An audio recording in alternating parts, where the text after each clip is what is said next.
Yo, hey everybody. It's been quite a moment since I last streamed. So uh season 3 came out for Marvel Rivals. We'll do some of that today. But also I got a reaction I wanna do to Shoe on Head. That's something I wanted to react to. I thought about just making it a video, but I thought I might as well react to it on stream. And then also wanna try scary games. Mainly FNAF 2. I want to beat some of the challenges in FNAF 2, and yeah, we'll just scroll on from now. So I say we just start. I need some more support.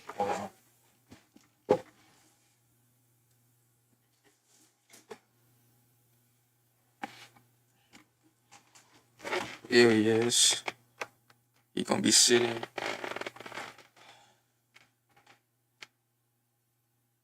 He gonna be sitting right there. Right there watching over us. I don't plan to stream for that long. Just only for like a few hours or so. So yeah. Let's first pull up the Shoe on Head thing. Cause that is something I do want to. So I did watch like the first few seconds of the video, but I just didn't watch the entire thing because I thought I might as well share my opinions on it too. Hold on. Let me make sure. I know this shit's gonna be loud, so turn this down. Okay, and then I'll just bring my shit over here. Okay. So we got. Hold on, let me. Fuck. Where's the fuck. Is it? No. Hold on, guys. Let's get this straight. There you go. There's my video capture device. Specific window.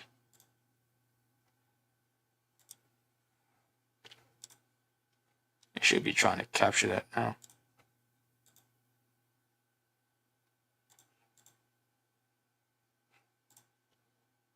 No. Hold on. Because it's not showing you.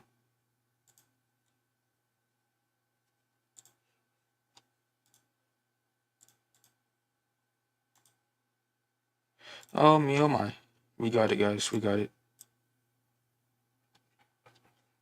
Oh hey. We have got it. Alright. This is. I'm gonna move my shit to the. Shit. I'm gonna try to move my webcam to the other side. So we have the male loser epidemic. Is the videos on my big screen right here. My front monitor, but I'm just gonna watch it from my side monitor, cause you know, so I don't gotta be watching like I'm just looking up at the screen like a weirdo. Hello again, friends. Sorry I've been gone for quite a bit. Hopefully nothing too crazy happened. I feel like every time I take a break, like, a war breaks out or something, but thankfully that did not happen. But at least... Actually, yeah, multiple wars did break out. At least they didn't escalate. We found out the real Epstein files were the friends we made along the way. Welcome back. I do want to say something real quick. I know it's probably not going to be the most popular opinion, but honestly, I don't care that much for the Epstein files. Like if you were to ask me, it happened so long ago that it's really redundant to just keep harping on it.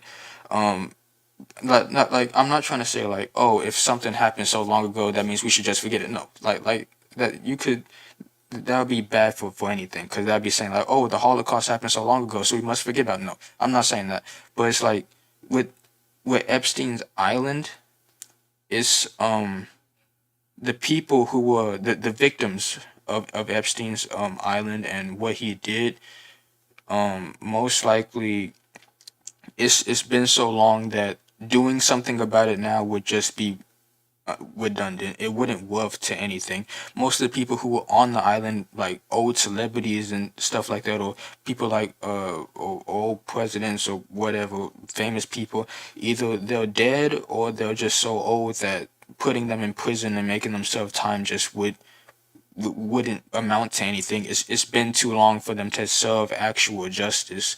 So for me, it would just be absolutely unnecessary to release. Well, not release the Epstein files, because I mean, sure, if you want to release the Epstein files, release the Epstein files. But putting people up in prison and trying to do this whole thing with the law and justice and everything, it's been too long for it really to amount to anything. Like, hold on, when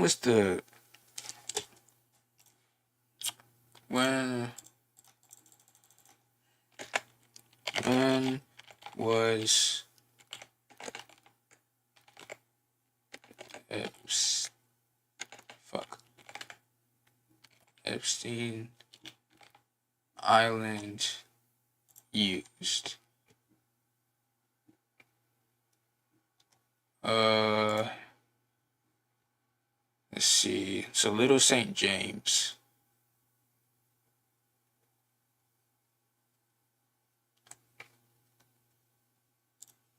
There you go. OGI Epstein Island. Okay, oh, okay. Registered as a sex offender. So when did he die?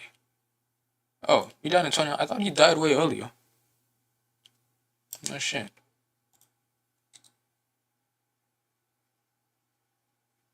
Wow. Okay.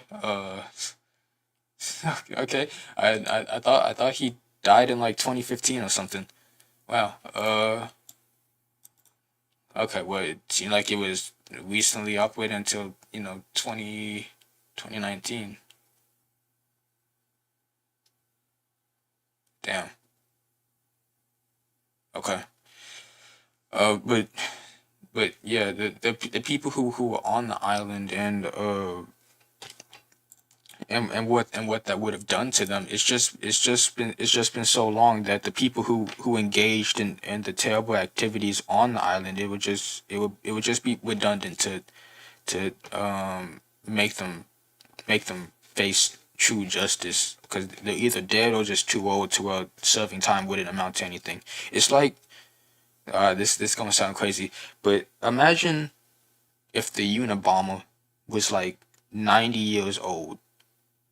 He's already near his deathbed. Putting him in prison at that point in time would just be, it wouldn't amount to anything, because the people that he made suffer, it would just, it wouldn't amount to anything, because he already lived his life. So what would be the point of putting him in prison for what, maybe 3 years? It wouldn't suffice.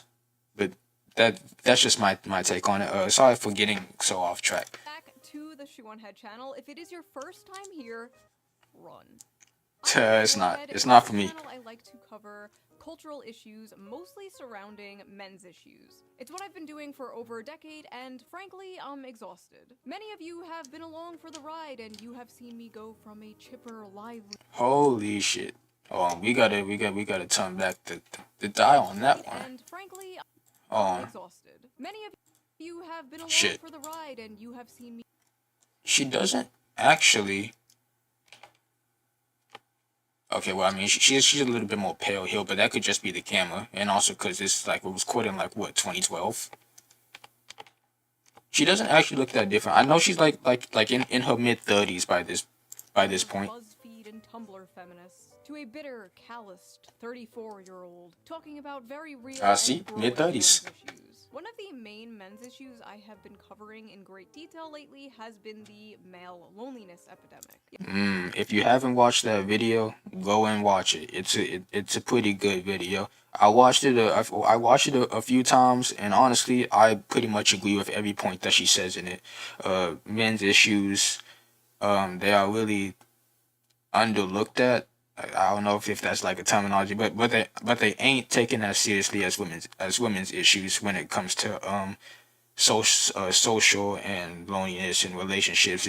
It's not, they're not taking that seriously. Yeah, but turns out I was wrong. We don't have a male loneliness epidemic. We have a male loser epidemic. There we It's go. not a male loneliness epidemic. No, it's a male mediocrity epidemic. It's a male loser epidemic. The loser epidemic has gotten so bad that it's honestly so pathetic at this point. Now, I don't always talk about men's issues. No. Hold on. Where's my water at? Because I'm gonna have to get a little bit drunk for this one. Drunk on water. It's early in the day. 1 second.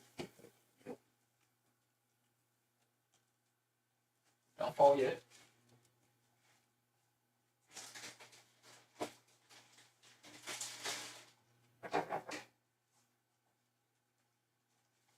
Damn, look at that. I got the cold water. You know what you put in the cold water? Oh shit. You put in these, the flavor packs. I got one left. The only one that dropped on the floor. Only one that dropped on the floor. I'm gonna enjoy this water. This going to get me through this 30-minute video. Oh. It's like, damn, did they gotta overfill this shit every time?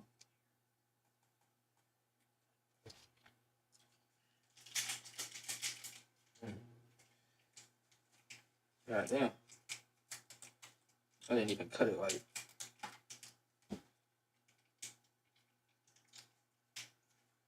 Okay, I don't want the package stuff going into my nose. That's fucking awful. Alright.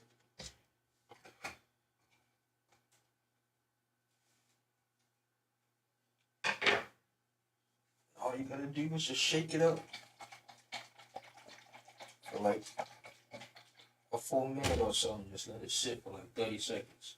Then that's how you get the perfect drink. No trunks. We gotta look.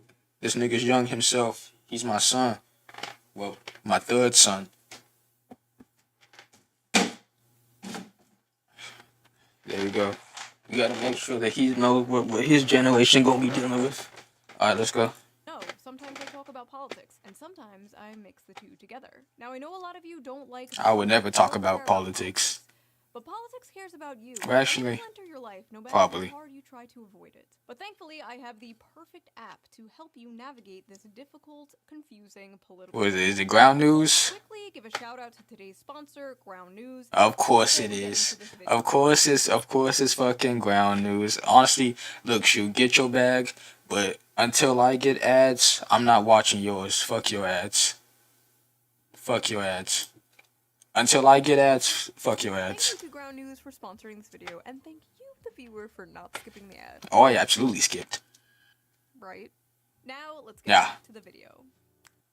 With all these issues men are facing, they seem to be moving to the right and the Republicans more, since the left and Democrats have essentially just become the young men eat and die movement. Months ago, I covered how the party was losing young men. You know, one thing that I've been wondering why certain political parties do, like, yeah, I don't be focusing much on the political spectrum. So if I get something wrong, then I get something wrong. But I guess like the right or whatever, they always be focusing on trying to. It's almost like trying to incite like a sex war. You know, like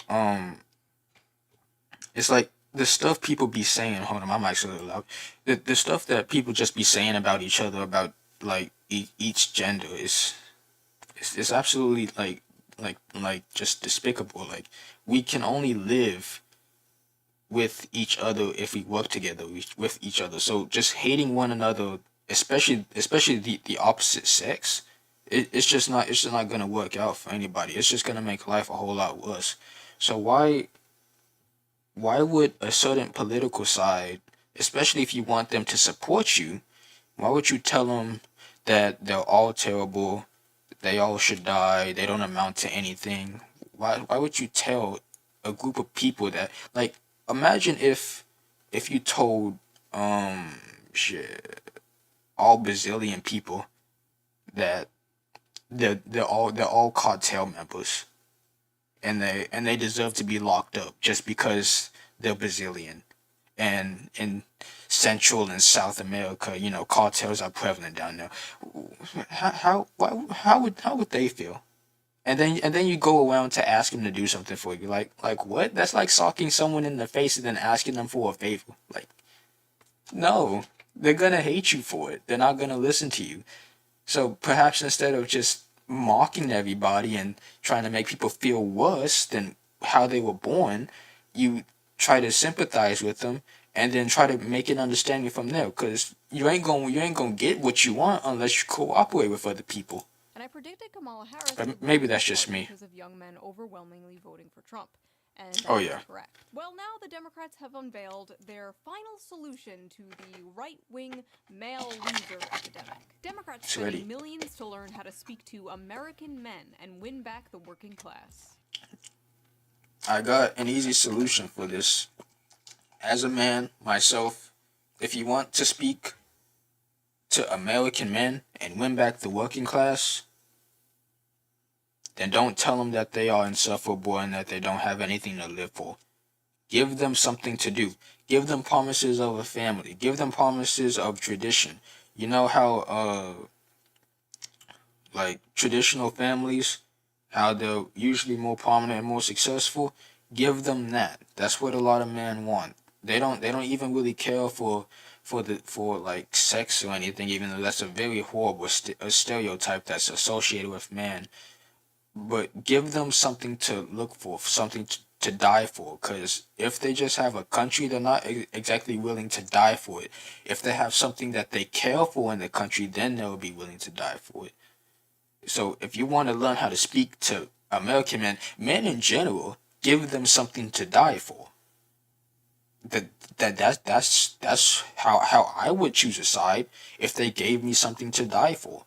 If I had a family, if the country I lived in and if the government I was under, if they truly gave me, if they provided a system that allowed me to have something I would be willing to die for, then I would easily vote for them. I would easily want them to be in power.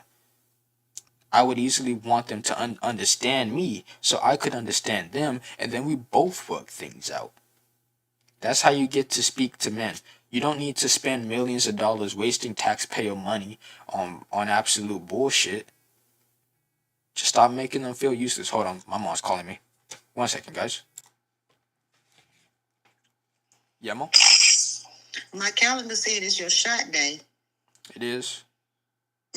That's what my calendar said. Hold on, When you let me check mine real quick. Cause I got the app.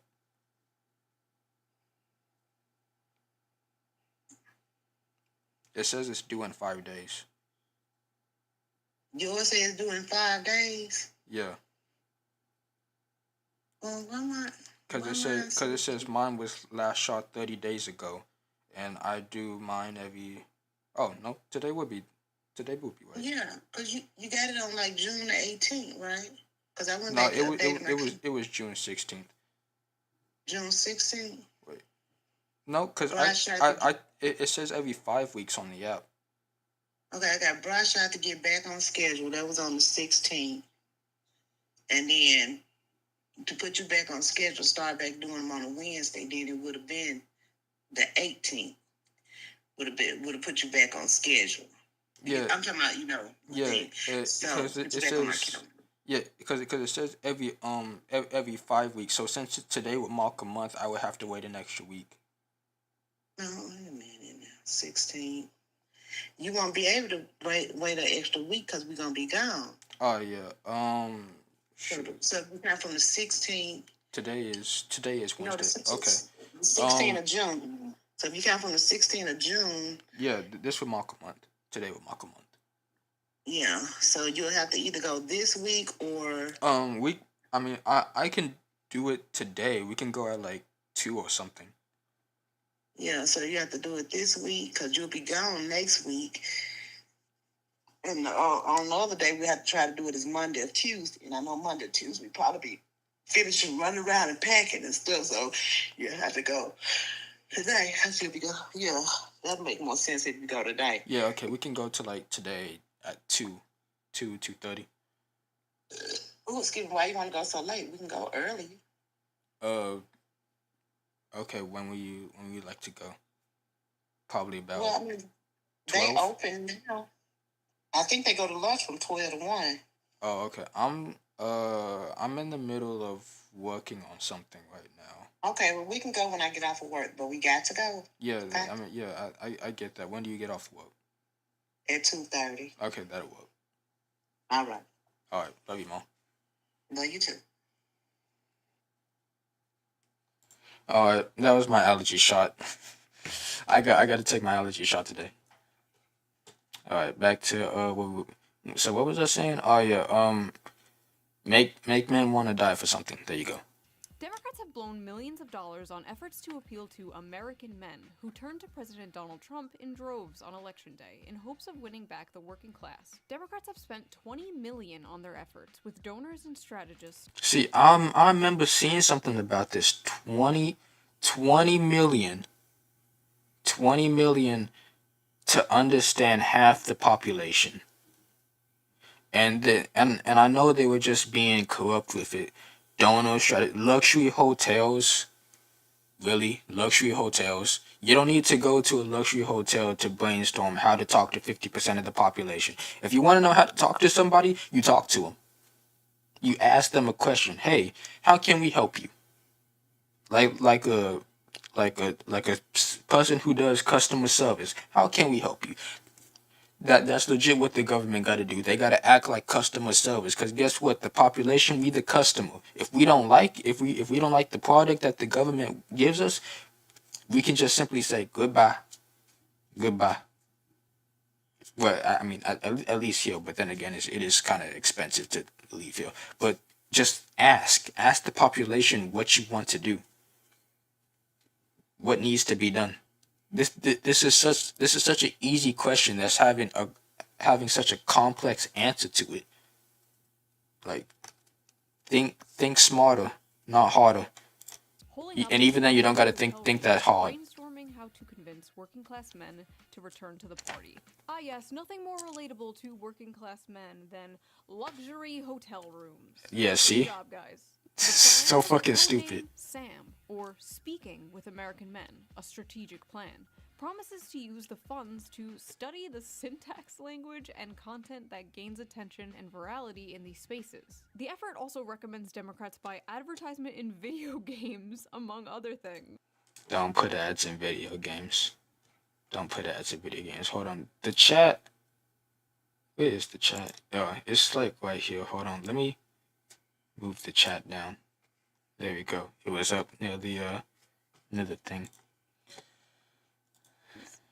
The Democrat Party is treating young men like exotic animals they're studying. I don't understand why. What you see here is the young man in his natural That fucking ass in man a go. dark, messy cave surrounded by Taco Bell wrappers and empty Mountain Dew bottles. You know that kind of is my room. Like I would show you, but my webcam would get messed up. But honestly, that's not too far from my room. Here is another young man, as you can see, also. Oh, we got motherfucking Destiny. This one has dyed his hair blue to scare off potential predators.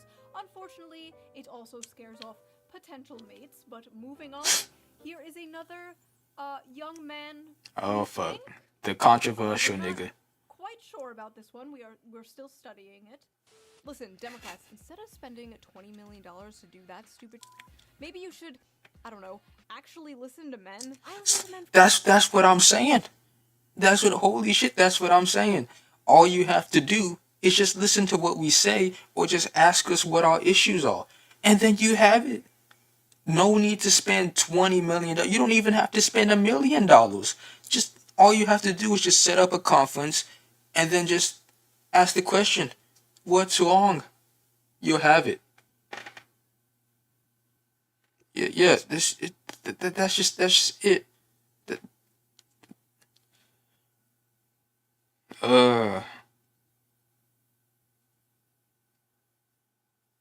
Yeah, okay, I got you, again.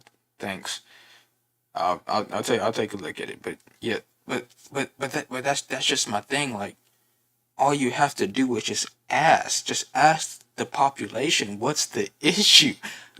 It's such an easy answer, legit easy answer. All I have to do is read my comment section. Let's see here. Shoe on Head is a perfect example of why we need to repeal the 19th. Greetings from Albania. I hate women so much it's unreal. Ooh, Okay. shoo, mommy milky's mommy. One time I got my penis stuck in a soda bottle. Okay, on second thought, maybe my comment section is not the best source. Yeah, shoot. I wouldn't even dare to ask any female YouTuber's comment section about what to do. It would not look good. Trump scored big with young male voters last election. Democrats are spending $20 million to learn how to speak their language. Yo, hold on. Isn't this the same woman that said her husband was useless without her, but he made that multi-million-dollar company without her? It isn't this the same lady? Cause I could have swore I saw. I don't like this show. I think I've seen the show before. But isn't this the lady that said that? I could have It's a swore. waste of money. Maybe these guys should This focus is that on show. teaching men to not be such sexists. Maybe that's But the it. stats don't bear that out now today. Why are you clapping? Look, I'm sorry for pausing so much. I just got so much to say. Teaching men not to be sexist. I have never seen a more sexist group of individuals than modern day feminists. Modern day Gen Z feminists, to put it specifically. I have never seen a more sexist group of individuals in my life. There's a lot of shit I have seen on the internet, but femin modern day feminists, they absolutely blow that out the water. The only thing that comes close to that is the random anti-Semitism that comes in random ass comment sections about anything that has to do with anything in the world. Like if it's something bad or if it's something that has a controversy, people would just say Jew. They'll just say Jew, or this or they would say Hitler was right, or they say that the Holocaust needed to happen more. They'll say stuff like that. It's absolutely terrible, but fuck how the cookie crumbles. Look at what young women have to choose from. The pickings are slim. Yes, we might have a feminism problem in America, but it's the feminization of men. There are a lot of young women out there that want to get married. They want to have kids. They want to have stable families. But there are a lot of young men out there who want to live in mama's basement and order DoorDash. Oh. It's not good on either side. The very night I was sitting on my couch writing the script to my video about how the Democrats are spending 20. See, hold on. If we go back to this, see, I was agreeing with her at first about men want to have families and shit like that, but then she started saying the other shit. Like it's a lot more complicated than that. It's not just the feminization of men and the absolute attack on masculinity and in general. No, it's not just that. It's also the fact that nowadays women have me too'd a little too close to the sun, and now just like Icarus, they are falling down a pit. If we have been told for so many years that you should not approach a woman, we're just gonna abide by that. Especially now, since it is incredibly easy for a man's life to be ruined if a woman just feels unsafe around him. That's why a lot of these issues are happening. One, yes, the feminization of men and the absolute attack on masculinity, but also two, because women have me too close to the sun, and also because of I wouldn't even say gender stereotypes, because honestly, that was a lot more of a stable system than, well, really the system we have now. Because at least back then, they weren't having absolute fucking gender wars on saying a certain group of people, a certain gender of people should die. Oh no. The very night I was sitting on my couch writing the script to my video about how the Democrats are spending $20 million to relate to young men, This came on my TV on Fox News. Tommy Lahren and Laura Ingraham. I'm so glad I don't watch the news. Home sons, men who still live at home. Literally minutes after this aired, it went absolutely viral on Twitter for not good reasons. So we And I am glad I am no longer on Twitter. Fun fact about Zonegality, you guys. Did you know that I used to be on the political side of Twitter? I know. Absolutely despicable. Never go on the political side of Twitter. It will do you no good. are going to unpack this piece by What the fuck is this? because even though everyone was mocking it and making fun of it, as far as I saw, nobody was really dissecting it and breaking down exactly why she was so egregiously wrong. So come join me in debunking the male loser epidemic. Because Here we who go. is better equipped to talk about men's issues than two stupid blonde bimbos? Hold on one second. Yo, hold on. Then She kind of looks like a poor version of Emma Frost from Marvel Rivals. That's all I wanted to say. three stupid blonde bimbos. Sorry, That hair's pink, not. I felt left out. Maybe I'm colorblind, but that hair is not. That shit's pink. It's fucking Belle Delphine back in 2017. Alright, let's go. Wait. I need my gamer fuel. Wait, never mind. That's just the hue of the room. Her blonde. Her hair is actually That blonde. one's for you, Tectone. It's a major problem. And you know, Speaker Johnson has been talking about those maybe deadbeat folks that are on Medicaid, and maybe some of those folks are the stay-at-home sons. We don't know. But I'll tell you this, leave it to Gen Z to rebrand laziness and social awkwardness as something cutesy, like a stay-at-home son. But Laura, My bad, gang, for not wanting to die for a war that I have absolutely nothing to do in. My bad for trying, for my generation to understand the absolute clusterfuck of the modern American and world economy and understanding that it absolutely fucks us over both sideways. My bad for understanding in our generation that the absolute middle class is being destroyed by the both increasing poor class and the absolutely dwindling rich class. My bad for understanding that the housing crisis isn't exactly because of the lack of houses, but because every house is goddamn expensive, like $1 million mansion.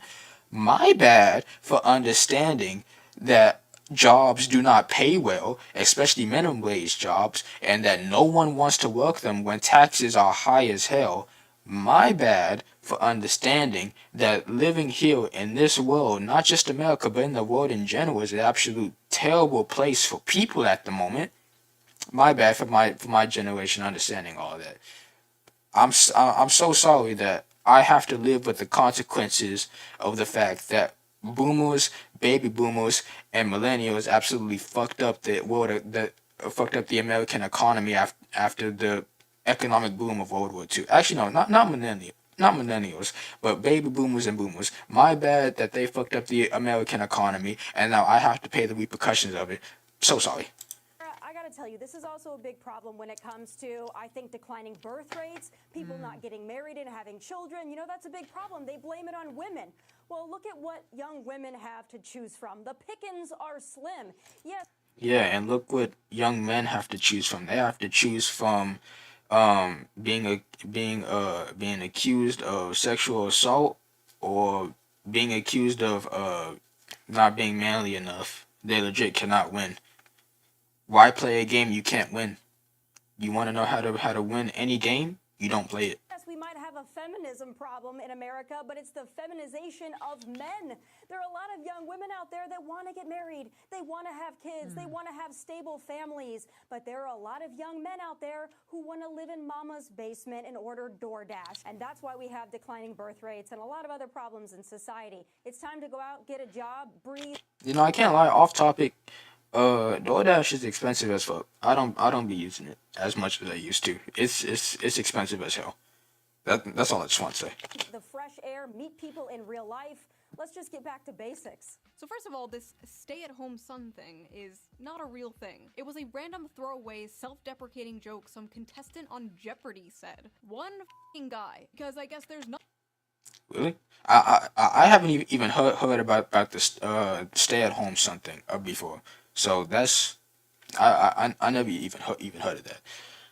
But what is fucking hell. That's insane. Nothing else important going on that they could cover on the news. They literally made this into a fake phenomena so they can on young men. They be Meanwhile, making spending people be making anything a fake phenomenon just to shit on anybody. I'm not surprised. It's not an actual real thing. People will negate facts to prop up their opinions, like, and then treat the opinion as a fact. Facts don't care about your feelings. The facts aren't opinions. They're facts for a reason. It's why evolution is a fact and not an opinion. It's why the fact plastic exists is a fact and not an opinion. It's why water is comprised of H2O. It's a fact, not an opinion. Sorry, I'm just trying. It's the it the video is already fucking with my mental ability to fucking perceive what these bimbos are talking about. Not she, not she. She is cool, but these other bimbos. These other millions bimbos. of dollars trying to win back young men. Oh no, the young men are leaving us in droves. She got so many wigs. Holy shit. Don't worry, I got this. Hey, you fat, lazy, Cheeto dust-covered slobs. You. Nice. Thanks. I love you. That's totally how it You sounds. too.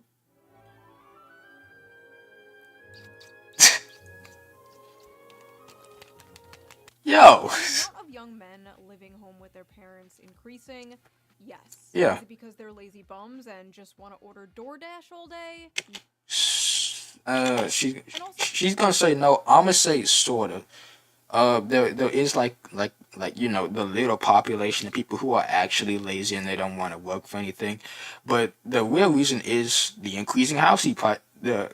I can't speak today. The increasing housing prices and just the inability to afford anything because of low paying wages, especially in minimum wage, and especially the increasingly arising student debt loans that people constantly be getting to go into college. Did you guys know I'm in favor of free tuition? Well, they're not paying for DoorDash, Tommy. They're financing it. Come on. Get with the times. There Goddamn. are a lot of young men out there who want to live in mama's basement and order DoorDash. And that's why we have declining birth rates. It's time to go out, get a job, breathe the fresh air. Have either of you tried applying for a job as a young man recently? Or tried buying a house on the salary of one of these young men? Have you experienced No. the dating market, been on the dating sites as a young man? No? Interesting. Yeah, see, look, personally, I haven't done any of those. I know I'm 16. That means I can get a job, but I'm actually just trying to wait until I graduate and go to college, cause I'm trying to be an astrophysicist, and also I play the cello. So one of those two jobs would suffice, and then those would be my first two jobs. So yeah, I haven't did the job application thing. I know it's a scary thing. I know, job applications scary. Dating market, I haven't dated anyone. Uh, yeah, I haven't dated anyone. And then the other thing, what else did she say? Experienced the dating or tried buying a house on the salary? Oh, buying a of house. these young men? I'm too poor to buy a house. Okay. Just wondering. Listen, I know the average age of a Fox News viewer is like 70 nowadays, and you Yeah. matter to them. But Tommy, you are like 2 years younger than me. You know this isn't true. Why are you talking like this? Why are you talking like a fucking boomer? I'm sorry, I have no other word for this, but I. Cause it's meant to delusion. It's living in a fantasy. People don't like accepting the truth, especially if they can just spin it to where they sound good and the other side sounds bad. Why do you think she's not blaming any policies that have to relate to taxation or like I said, I keep saying this, but taxation or prices, like not just housing but prices in general? She's not going after any of that because that may conflict with Fox News's political beliefs. So that's just that they're just pandering to the side and then doing like what every other thing does. You just put the scapegoat on the side that you don't like, aka in this instance it is young men. I hate this like generational pick me. I was born in the wrong generation. I'm not like those other young people. I fucking hate that. She's not like those other young people. Not all young people can afford a nice nose job and lip filler and get a cushy job on Fox News based entirely on merit, I'm sure. The main Yeah. problem with this brain-dead, boomer-ass take is not only is it cringe, but it's completely divorced from reality. This slop is specifically designed for people who paid like $5 for a fucking house. Oh yeah, hold on. Let's take a look at that one Specifically more. designed for people who paid like $5. Yeah, hold on. Let's move that. Okay. You see that? 1985 versus 2022. Look at that shit. Look at that shit.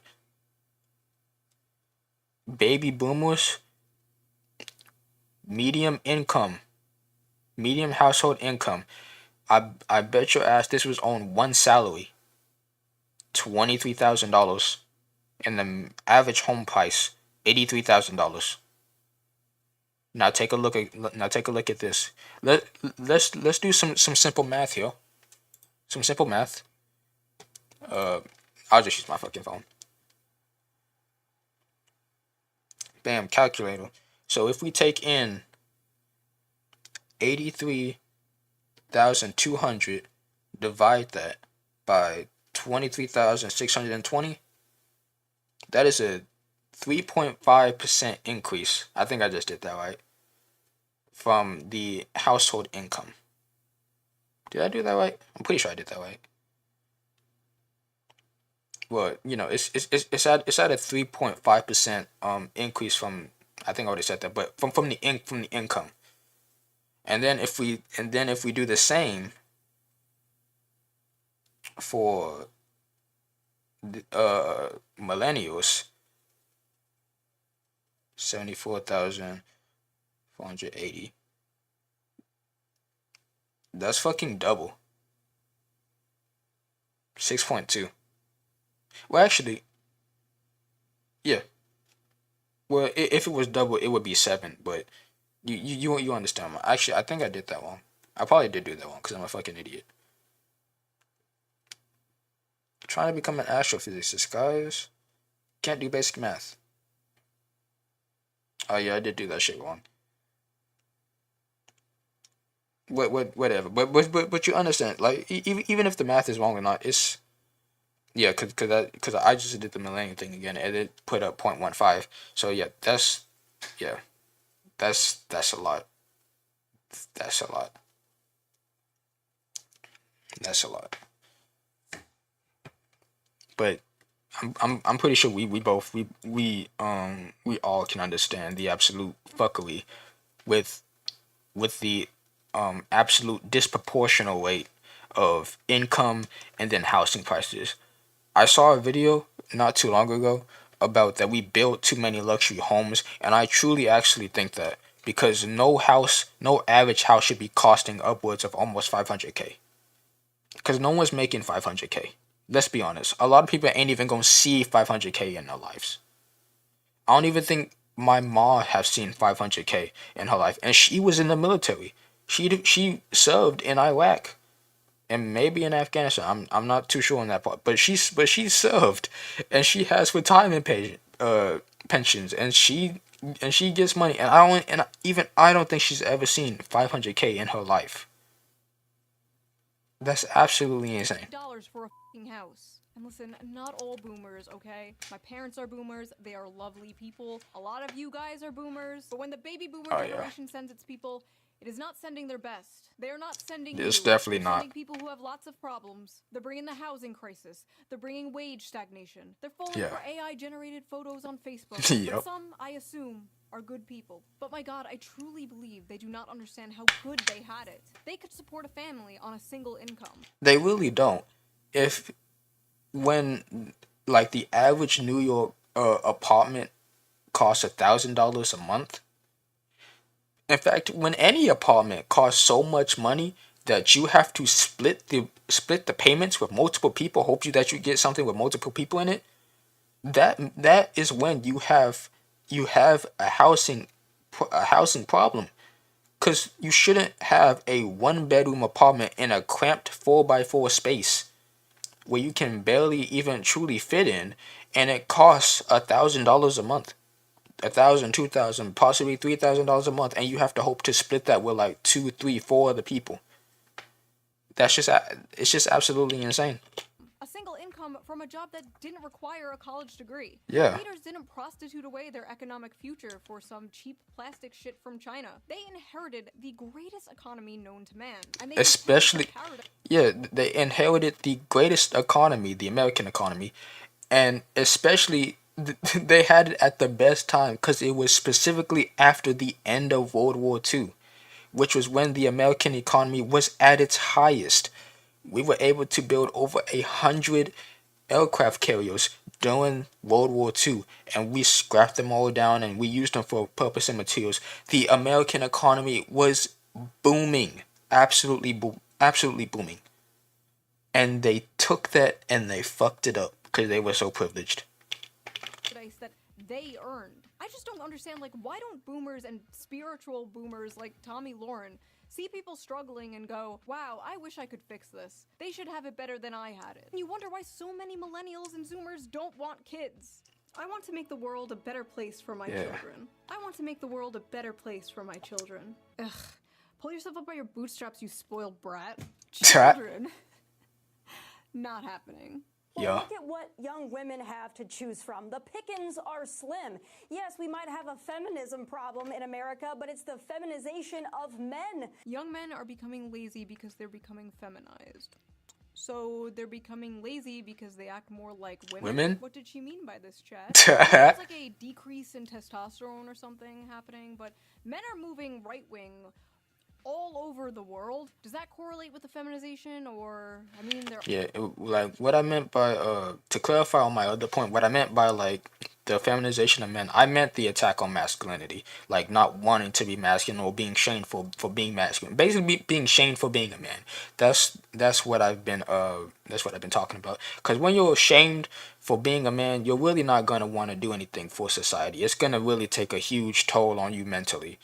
And most likely physically, and that'll lead to loss of testosterone, loss of masculinity, and then you want to fit in with the side that at least makes you feel better. There are suspiciously a lot of far-right femboys, so holy shit. Maybe. I'm glad my thing blocked that. I'm not going back. No evidence that young women want to start families more than young men. None. In fact, all the data says the exact opposite. According to Pew Research, 64% of women younger than 50 say they just don't want to have children. No reason, they just don't want them. Versus 50% of men who say the same.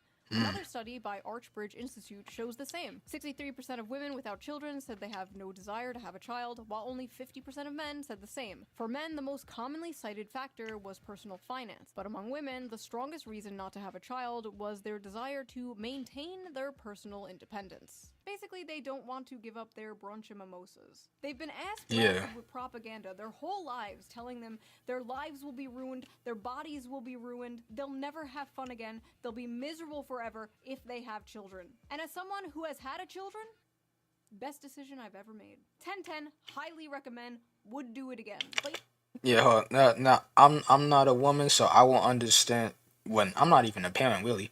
Well, I mean, unless you count this my son. You already said that before, but if you count that, but even I can understand the benefits of having a child, especially for a woman, because you run on a biological clock, so every year that passes when you begin menstruating, that is your fertility will slowly begin to go down. Now that doesn't mean that you can never have a child again. Well, maybe if you're like, I don't know, 70 or something. But it means that the probability of having a successful pregnancy goes down significantly, and that can lead to really dangerous factors. So when you're getting pregnant, because there has been like cases of where you get pregnant at where women have gotten pregnant at like 47, 50, probably upwards of like 55. Then yeah, that can still happen, but it's very unlikely that they will result in successful pregnancies, because the female body is just no longer equipped to handle that. So when you went on a biological clock, I'm not saying that you should just be popping babies out left and right. No, I'm not saying that at all, because that's just not a good way to live either. Because then you're gonna be hurting the children who won't exactly have a functional family, especially if it's with random men. But if you just have children in a contained family, then that will make you much more happier. Like coming from a man perspective, I would absolutely want to have kids when I'm older.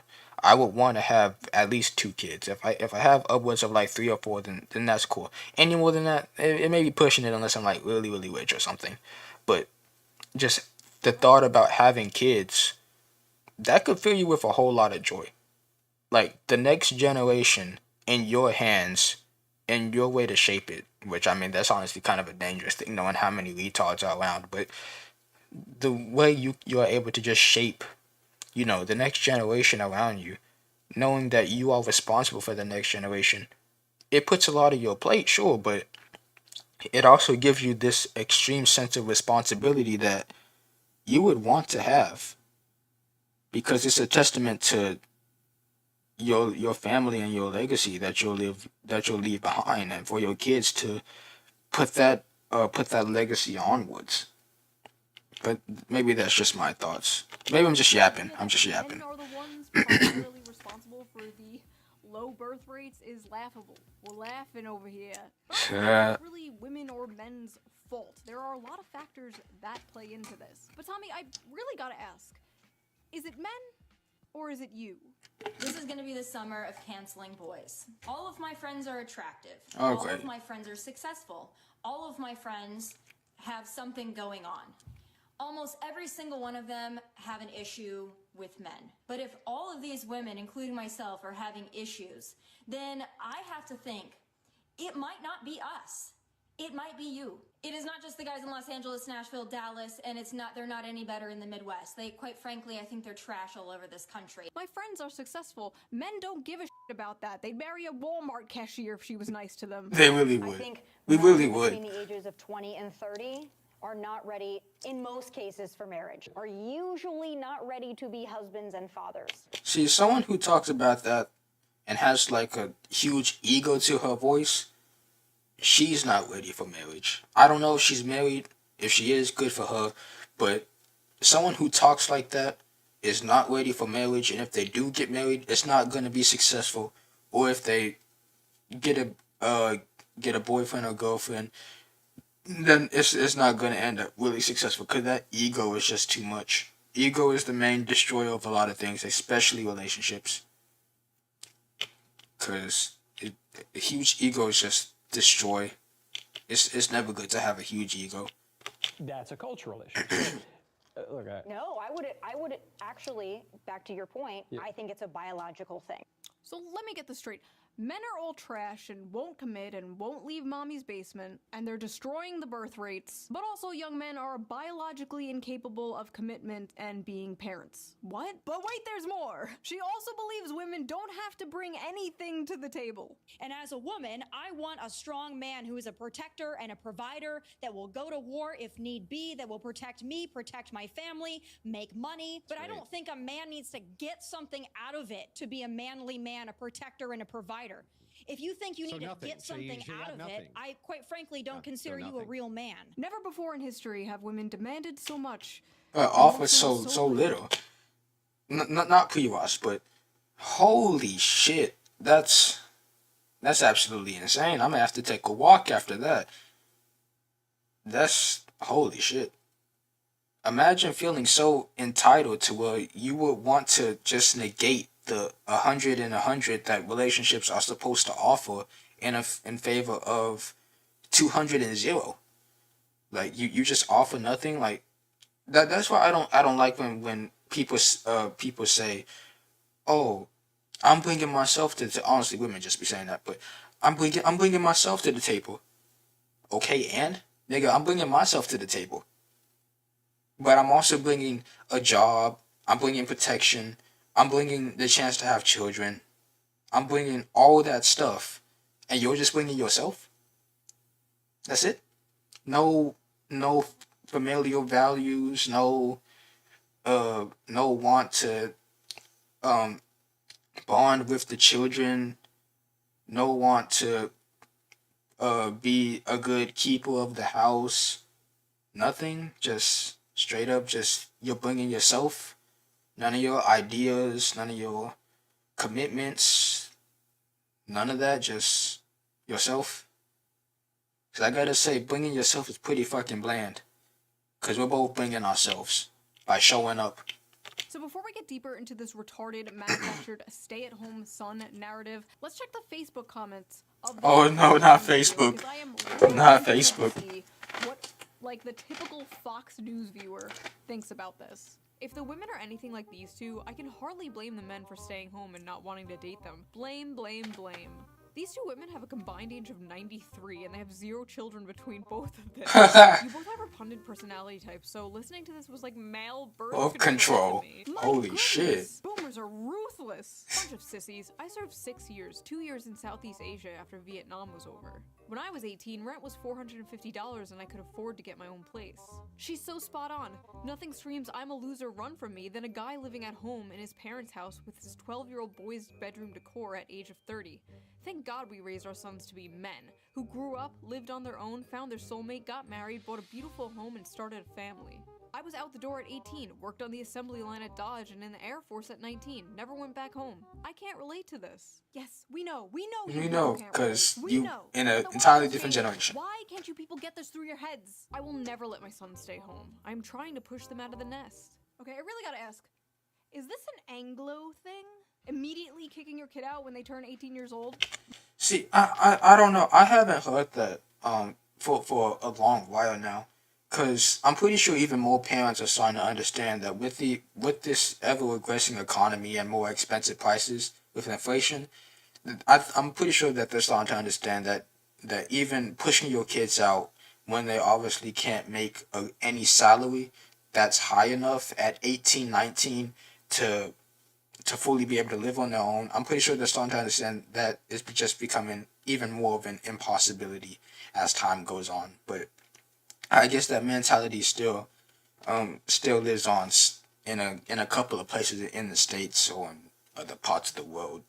But that's just how it is. My Mediterranean mind cannot comprehend this. And honestly, why the f would a man leave home, leave his mother's cooking, for a woman who probably can't cook? Not me, though. Most Personally, likely. I can cook amazing homemade meals. I'll have you know I am a great trad wife.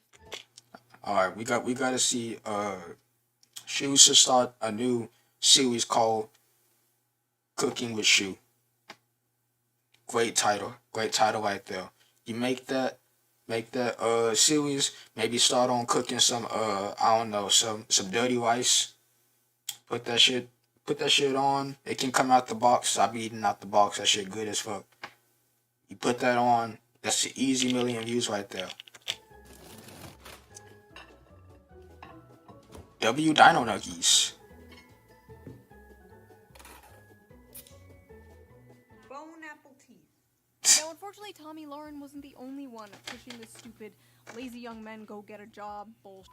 Mike Johnson did it, referencing 29-year-old men playing video games all day. Steve Scalise did it with 35-year-old men playing video games all day. And just the other night, I saw this on my TV. Again. A Wall Street Journal headline got our attention. The new dream job for young men, stay-at-home son. It's a phrase that's taken off since 27-year-old Brendan Leo won $59,000 on Jeopardy. And he has a master's degree in political science, but he's unemployed. Grow up, get a job, get a wife, build a family. Just get a wife, bro. Just get a job. Yeah, it sounds so easy, bro. Yeah, just get a job. Why don't I strap on my job helmet and squeeze down into a job cannon and fire off into jobland where jobs grow on jobbies? The term welfare queen must have Yeah, it's absolutely impossible to get a job this time. Approved safe demographic to go after now, because it's very obvious what demographic they are talking about when they say young men in their basements playing video games. This just get a job lazy attitude is not surprising, but it's especially funny coming from Fox News of all places. Fox News that spends so much time yapping about immigrants taking American jobs. Fox News will talk for years about how Americans are being screwed out of the workforce. But when this issue manifests itself in Gen Z, suddenly it's a moral failure. The fact is, a lot of Americans... Cause it's popular to hate on something that's foreign to you. It's popular to hate on the next generation. Guaranteed, there's gonna be a lot of niggas uh, from my generation when we become adults, God forbid, and then they start shitting on the next generation, even though we raised that generation, and the last generation raised us, and the generation before that raised them. So it's kind of like you're blaming your parental failures. How sad. American jobs held by men are being lost to automation, offshoring, and yes, cheap foreign labor. Yup. Companies and billionaires would rather have cheap labor that they can essentially abuse, not pay fair wages to, just good little worker drones who won't unionize, rather than hire American workers for a living wage. The cheaper the labor they hire, the more money they make. You know, is it crazy for me to say that I'm in the firm belief that we should absolutely outlaw outsourcing foreign labor? I really think I'm in the favor of that, because if there's such a issue with us having jobs, then stop sourcing the cheap foreign labor and fucking pay the population and let them have the jobs that you're outsourcing to illegals, cheap foreigners, and child labor. Just let the domestic population have the job. Then that becomes easier on you, because if you get involved in some goddamn scandal, you don't have to hide behind the fact that you're hiding 6,000 illegal immigrants. Remember when Bernie Sanders called open borders a Koch brothers conspiracy? Open borders? Open No, borders. that's a Koch brothers proposal. The fuck's a Koch Essentially, there brothers? is no United States. But it Anybody would make a excuse lot me. of global poor richer, wouldn't it? And it'd make everybody in America poor. Then you're doing away with the concept of a nation state. Where'd that guy go? A lot of these jobs being He fucking died. He died on Joe Rogan and he stayed dead. That Bernie Sanders is never going back. taken are jobs traditionally held by men like construction and factory jobs, manual labor work. But it's not just manual labor jobs, it's also the tech industry and business industry, which are careers also mainly held by men. There are many examples of this, such as Microsoft recently cutting thousands of American workers while requesting 14,000 more H-1B workers this year. Some of those job positions include data scientists, which are 70% men, software developers, which are 80% men, and electronic engineers, which are 90% men, and many more like that. Another example of this was Tesla, where roughly 15,000 American employees were fired in April 2024, and many were replaced with H-1B visa holders. On Twitter, Elon Musk and Vivek Ramaswamy tried to chalk this up to these immigrants just simply being the best and the brightest. Yeah, okay. No, You're they're paying them just less cheap. for longer hours and more work, and they're willing to deal with it in order to stay in the country. It's coercive, exploitative, and, dare I say, not very America first. When conservatives confronted Elon Musk for this last It's like indentured servitude, but without the indenturedness, just the servitude. year, he told somebody, and I quote, "Take a big step back and yourself in the face. I will go to war on this issue, the likes of which you cannot possibly comprehend." So when it comes to replacing American workers in manual labor with cheap foreign labor, it's deport, deport, deport. But when it comes to replacing his American workers with cheap foreign labor, it's yourself in the face. Ah, yes. There's also Self-interest. affirmative action and DEI, which are other things Fox News always pisses and shits about. But suddenly, when the conversation is about Gen Z men, the demographic of people who are victims of these things, suddenly these things just like don't exist anymore. Then it's, oh, young men are all just lazy. They just want to be in their parents' basement ordering DoorDash and playing video games. But it's not just the brown people taking your jobs. I am not beating the allegations with this one. You are The not. brown people are not taking your jobs, okay? It's not their fault. They're just cheaper. Aim upwards. But it's not just the brown people taking your jobs. It's the women, too. Many of the Oh, growing no, industries not are the women. male-dominated, while many of the growing industries are female-dominated. And stigma around these jobs being woman jobs usually stops men from working them. Women are overwhelmingly entering and excelling in college and the workforce, and they're more flexible about job position and pay, while young men usually hold out for higher-paying, higher-position jobs that will make them the breadwinner. Because you see, despite the world progressing and the role of women changing, the role of men has not changed. Every woman is a feminist until the dinner bill comes. But Yup. what's crazy is, women might be the ones paying that dinner bill soon. A study from the UK found women aged 22 to 29 earned about 1,000 more annually than men, completely reversing the traditional gender pay gap for this age. Who would have guessed? This was eventually gonna come when you have women in multiple spaces that are starting to be able to excel more educationally than men. Then yeah, they're gonna start getting jobs that earn more than men because a lot of the educational sectors now just cater to women instead of catering to both sexes. So when you have women that has all these educational benefits and the men don't, men ain't gonna have I ain't gonna get the educational ain't gonna get the education that they exactly want to get a high paying job, and instead the woman is gonna get it. So now men are gonna start earning less and women are gonna start earning more. Yeah, so it was just the time coming. Age group. In the US, a 2022 Pew Research Center analysis I showed am that not women surprised. 30 out-earned men in many metropolitan areas, with median earnings at or above 100% of men's in cities like New York and Washington, D.C. That may not sound like a lot of money now, but it's a growing trend that has never been seen before. It's so bad that it's really starting to affect the dating world. American women have never been this resigned to staying single. They are responding to major demographic shifts, including huge and growing gender gaps in economic and educational attainment, political affiliation, and beliefs about what family should look like. More women than men are attending college, buying houses, and focusing on their friendships and careers over dating and marriage. The challenges of finding a romantic partner have been made more complicated by a growing divide in education and career prospects between men and women. In 2024, 40% of American women ages 25 to 34 had a bachelor's degree, according to Pew, compared to 37% of men. A bachelor's degree increases net lifetime earnings by an estimated $1 million. Women are doing comparatively well when it comes to education in their early years in the labor force, and men are doing comparatively badly. Yeah. That yeah, especially educational wise, that's absolutely terrible for half of the American population. Um I really don't know what to say.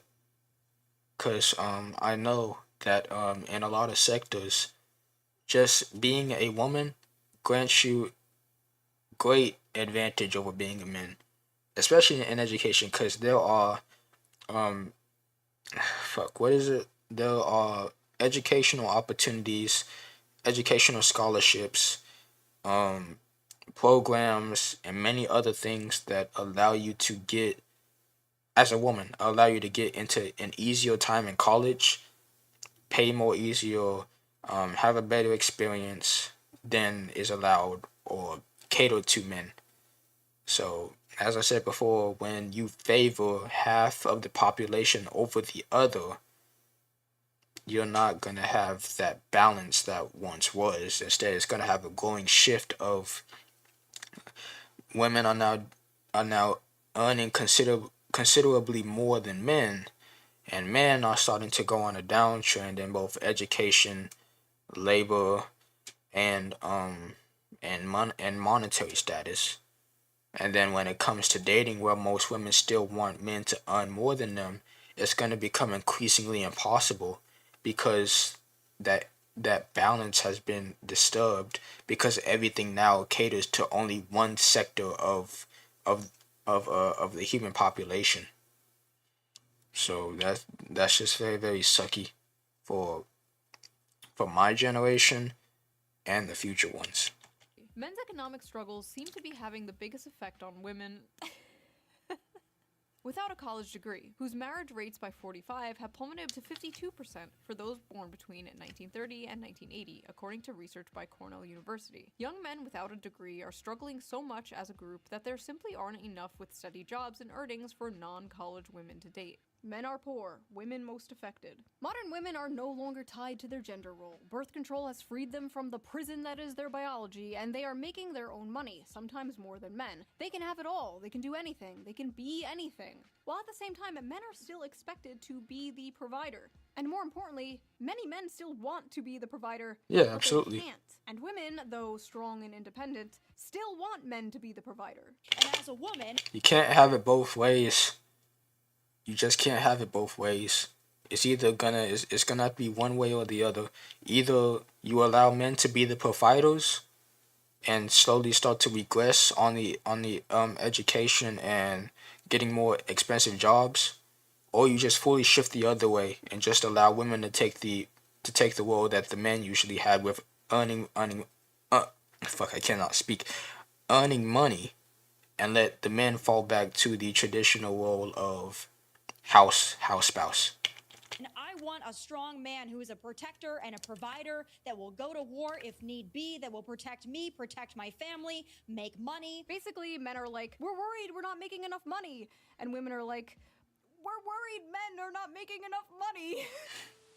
Hello class, I am Miss On Head. I am substituting for your teacher today. She was arrested for molesting a 12-year-old boy. So today we are learning about the graph. This is the growth in productivity versus hourly compensation graph. And you can trace almost everything bad happening in society back to this graph. As you can see, productivity increased while compensation barely grew over the same time period. Notice they tracked very closely up until around 1972. Now, what happened around 1972? Ooh, let me see. 1972, middle of the Cold War. Who just texted me on Discord? Oh, okay, it's just Hoyful. Middle of the Cold War. Let's see. Vietnam was ending. The Soviets were invading Afghanistan. Were the Soviets invading Afghanistan in 72? Oh shit. I just know in the mid of 1970s. That's when the war started in Afghanistan. Fuck. And I do history for fun, and I should know this shit. I'm drawing a blank right now. Maybe because it's 9:30 in the morning. Class. Well, the top marginal tax rate was reduced from 70% in 1964 to 50% by 1981. Goddamn. The federal minimum wage began to stagnate. Income going to the 1% rose from 9% in the 60s to 16% in 2023. CEOs also went from making 20 times more than the average worker to making 350 times more than the average worker. Anything else? Anything else happened around 1972? Yes, Jimmy, that is correct. Women joined the workforce around this time, but we don't have to get into that today. Oh, yeah. The fact is, hard work no longer guarantees success, and the will to work is tied to the fruits of your labor. And young men are fed up today because 90% of that fruit is rotten. Now, is there some truth to modern young people being lazy? Sure, I guess. Every generation had lazy people. Yeah. And we do basically live in late-stage mouse utopia, after all. Young people today are faced with two options: revolution or escapism, and a lot of them are choosing escapism. Many have. Yeah, cause I'm gonna be honest with you. Revolution ain't gonna do shit, cause it's just gonna come back to the same point that we already are at right now. Because you can try to revolutionize as much as you want, but eventually shit's just gonna return back to normal. It's like a fucking cycle. So escapism is the best you can do. Just try to ignore it. Basically given up, but it's not like they didn't try. They tried, and they found out the juice just isn't worth the squeeze, whether it's college, dating, or the job market. And in a way, many young men are kind of choosing revolution. The never-before-seen large shift rightward in young men is a small revolution in a way. They're saying, this isn't working for me, this sucks, I hate this, I want something different. This is also manifesting on the Democrat side in general. The young men that are still voting left are voting further left. You saw this Nazis in New York bad. City, where Zoran Memdani, a self-proclaimed Democratic socialist, won the Democratic primary. Young men are tired of the establishment, left and right. They're tired of the system, and they want to burn it down and start again. They want something that works for them, because this is not working. It's not working. If you wake up one morning and you find yourself in a society where 23-year-olds with 4-year college degrees and like initiative who aren't smoking weed every day, if they can't make enough to buy a car, much less a home, much less get married, much less have children, then why should you be surprised when half of them say they prefer socialism? Yeah. Fox News should hire that guy. There is an entire generation of fighting-aged men who are enraged and feel like they have nothing to live for. You should probably start caring. Yeah. I saw this airing on Men who have nothing to lose are the most dangerous people on the planet. That has happened so many times with men who have nothing to lose in history. Because when you have nothing to lose, you just don't care anymore. So you probably should. So just like Shu just said, you probably should start caring. Because when there are men who don't care, that leads to issues. Fox News, Not they good saw an ones. Asian woman nagging in their faces about how everything wrong in the world is their fault. An all too familiar thing they have been hearing for far too long. But unfortunately for Democrats, nobody under the age of 60 watches Fox News, so this is not really going to have an effect on young men whatsoever. So Hopefully. $20 million. You might still need it, unless we get dragged into another war in the Middle East. If we do get dragged into another war in the Middle East, young men might come running back to the Democratic Party. Maybe not even a George Bush II electric boogaloo will have men coming back to the Democratic Probably Party. not. Hopefully we don't find out. And as I'm editing this right now, a lot of young people, even the podcast bros, seem pretty upset about the Epstein thing, but we know Democrats won't take advantage of the situation in order to protect the Clintons, so maybe not even this will save them, but we'll see, I guess. Hold on one second. Oh, finally gone with that wig. So that was that video. What do you think of the male loser epidemic? Do you agree with Tommy Lauren? Is it all men's fault? Leave your comments below. I read them all. I am probably reading them right now as you type them. Wait, don't write that. No. You can't say that. No, it doesn't matter if it's with an A. If you like this video, please subscribe, and if you can, donate to me on Patreon or leave a little tip. I'm too broke to donate. I got $6 to my bank account. It helps the channel, and I appreciate it so much. And I will see you guys again soon. Alright, that's pretty much the video. Great video by Sean Head. I don't know why I am not subscribed to her. There. I don't know why I'm not subscribed to her, but my honest thoughts about it is well, in general, is that it's just a cause from an entire lead up of events from this point, from the from the rise of housing to the manipulation and absolute destruction of the economy post World War II, to the importation of cheap and foreign labor, to the absolute favoritism of women in the workforce and in education, to the attack on men in general, to it's a lot of issues that I think caused this. But yeah, great video. Let me put my face cam back on. Another video that I wanted to watch. No, it's not the Corey Kenshin thing. I already looked at some of the Corey Kenshin stuff. It's absolutely fake. It's absolutely fake. It's not. It's nothing to worry about. He did not do any of the things. He did not abuse. He did not sexually assault. No, it's just an ex who basically just wanted to bring him down. So we don't gotta worry about that. But let me see if I can find the video.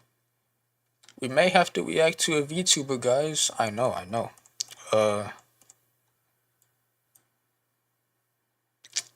Fuck. What's her name? We may just have to look at Asmongold. We may just have to look at Asmongold. Because everybody's still talking about Epstein. You guys already know. I don't care about I don't care about Epstein. And then we have the literature cause. The literature fuck. The literature crisis in America. Yeah, we all know niggas can't read. Take Back Child Left Behind. Put that shit away. Just put it away. Fuck.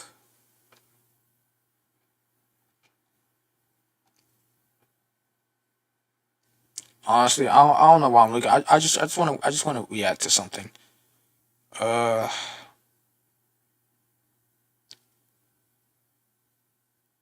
hold on. Let's take a look. Let's take a look at this from Asmongold, and then we'll do some FNAF. So we got Europe is in anarchy now. Asmon be Aspen likes to be a little bit loud, so I'm gonna just turn that down. In Europe, it's anarchy in parts of Spain, France, and the UK now. What the? It is anarchy in parts of Spain, France, and the UK right now as migrant gangs from Northern Africa and the Middle East. Hold on, we got to be chat buddies. There we go, chat buddies.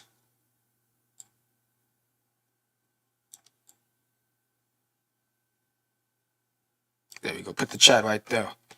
Chat on top one of another. Bam. There you go. Grab cam buddies and chat buddies. Why are there violent migrant gangs from the Middle East and North Africa and Europe? This seems like a Because of terrible immigration laws. It seems like it shouldn't happen. It really shouldn't. It really shouldn't.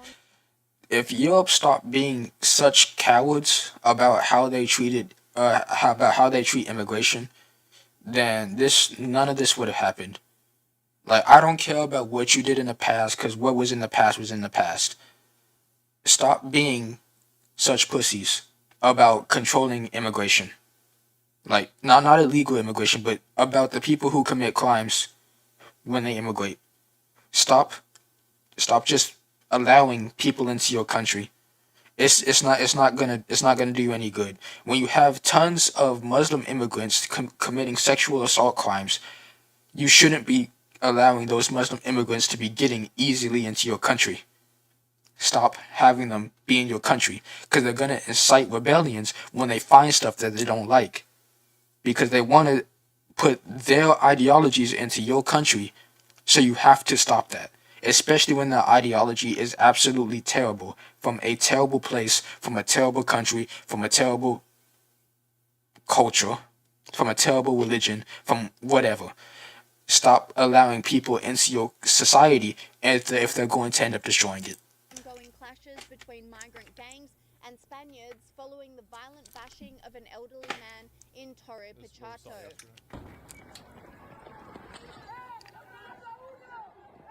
Remember what I said yesterday about as soon as one country is able to crash out and successfully make a change because of the crash out, then you're going to have all the other ones doing it.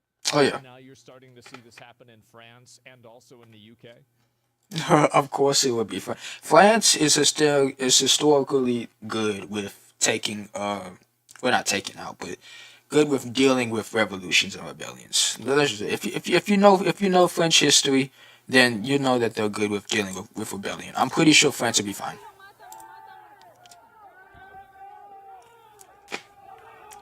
And again in Spain, a man with... Has you guys been destabilizing the Middle East for the past 70 years? Then why aren't they in Saudi Arabia doing this? Man, fuck the Middle East.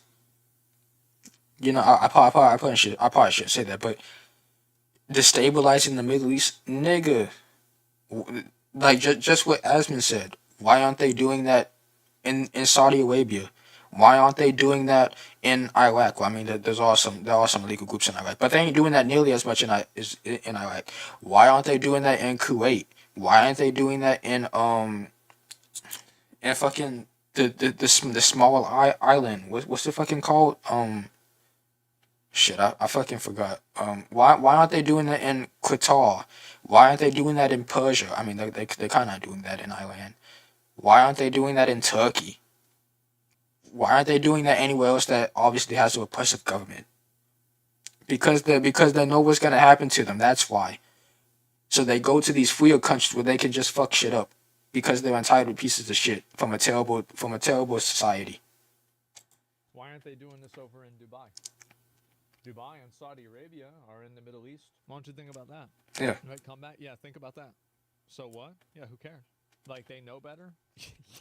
Of course they know better. Baby was callously threatened by a knife-wielding gang for simply walking down the street.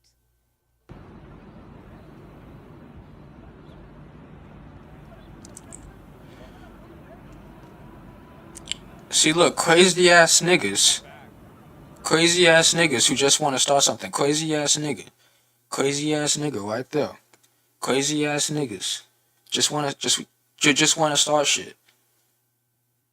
I know they ain't gonna try that shit in Texas, And I don't even live in Texas. Actually, fuck it. Bring them over to Arkansas. Bring them over to Arkansas. We may not have as many open carries as people do in Texas, but we would still fuck them up in Arkansas. If they could, especially in the country part of Arkansas, if they go down into the south of Arkansas, they will get fucked up if they try that shit. But they're not gonna try it here. You're trying to square up on a single dad with a baby? Yeah, cause they're fucking cowards. They're cowards. And in the tourist mecca of Barcelona, the cobblestone laneways are no longer filled with people enjoying their vacations, but with hundreds of Muslim men chanting.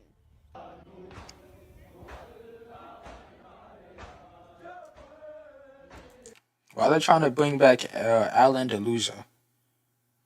Like, come on, bro. It's been what, fucking years? Yeah, Alan Deleuze. How many years has it been since But well, I mean, Granada, that was like the last thing. But if we go to yeah,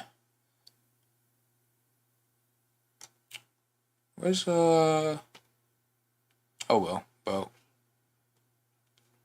yeah. Why aren't they wait, is the Avatar man? No, that's not that. Anyway, whatever. It's been how many years since this disintegrated? What? Over almost 1,000 years since this.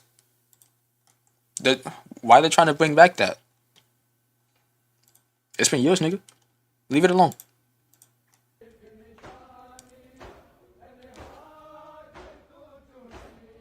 This commentator sent a stark warning, saying if you wanted to visit Barcelona, Spain.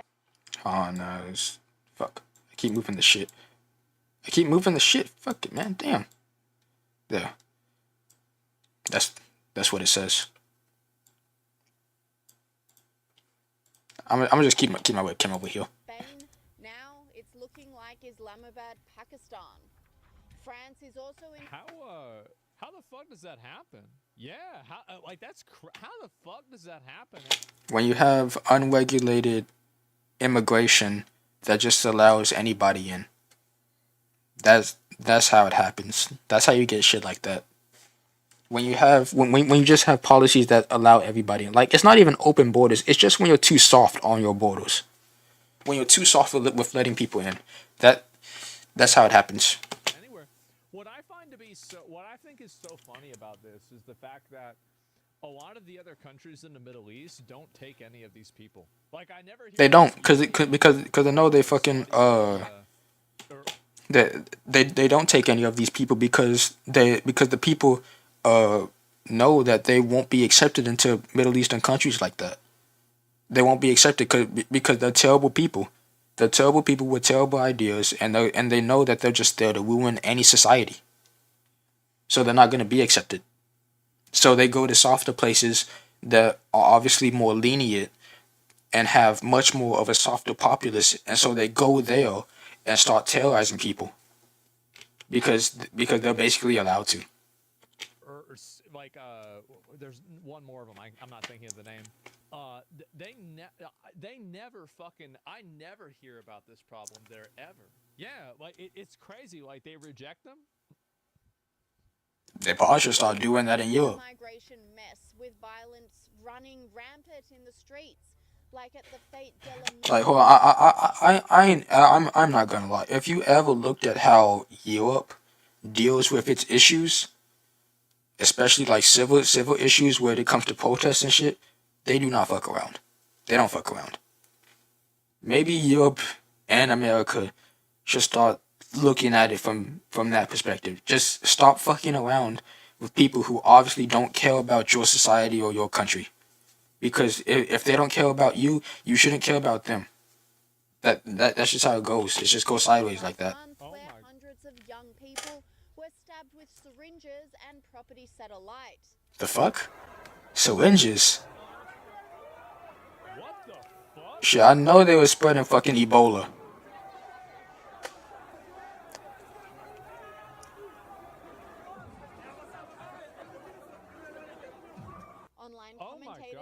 shock with the footage, with this person saying, "This is France? This looks like Ghana, not France." And two women were left injured and terrified after their car was surrounded and destroyed by rioters following the PSG Champions League victory. Hey. Okay, that seemed like France. Celebration like burning down a car. Yeah. I hope those women were okay. Ah, good. Yeah, they most likely are fearing for their lives. Yeah, I hope those women were okay. If it was me, I would have floored it. In the UK, this absolutely insane. Those are the people they let into the country, by the way. Like not just Europe, but also in America. Those are the type of people that we just let into our country. Imagine if it got as bad as that. Because people are already soft as hell believing that illegal immigration is good. So imagine if there were so many illegal immigrants that it got to that point, violent illegal immigrants that it got to that point, where people couldn't even be safe driving around after a sports victory. Imagine that. Absolutely insane. Do you know what the best part about this is? What is it, Asman? This is the opening plot for V for Vendetta. That's what's so funny to me about this. I never watched it, so I can't comment on that. Occurrences of violent bashings and stabbings by migrant groups on innocent local victims.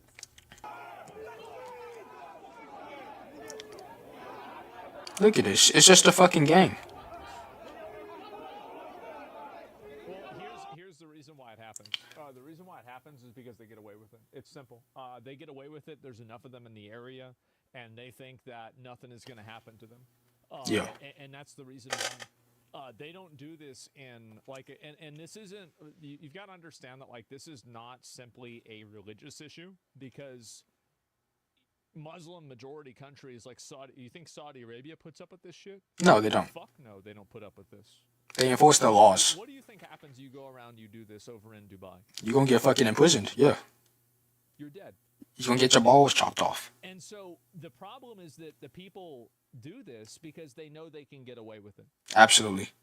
That's the reason. Just like I said before, they go to softer countries to terrorize the populace because they know the government won't do anything to them, out of fear of being racist or some type of xenophobia or anything like that. So they go to softer countries that have too much sensitivity, and then they start terrorizing the population because they know that the government won't do anything about it.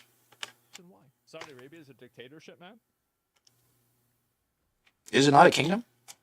I could have swore it was a kingdom. Crazy pause, by the way, but I thought it was a kingdom.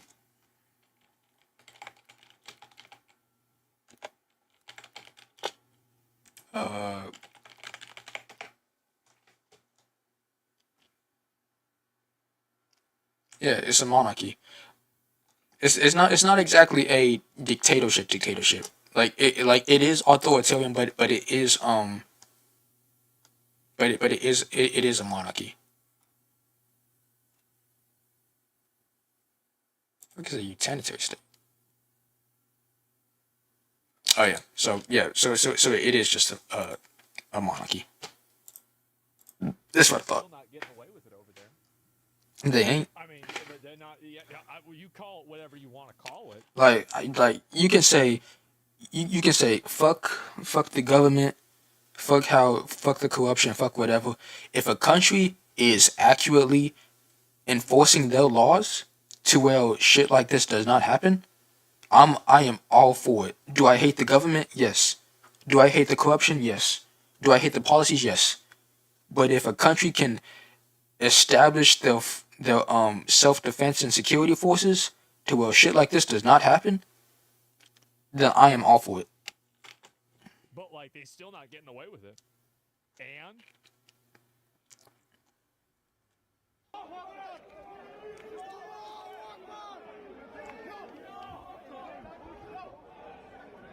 Knife crime is at an all-time high, with people being randomly targeted on the streets.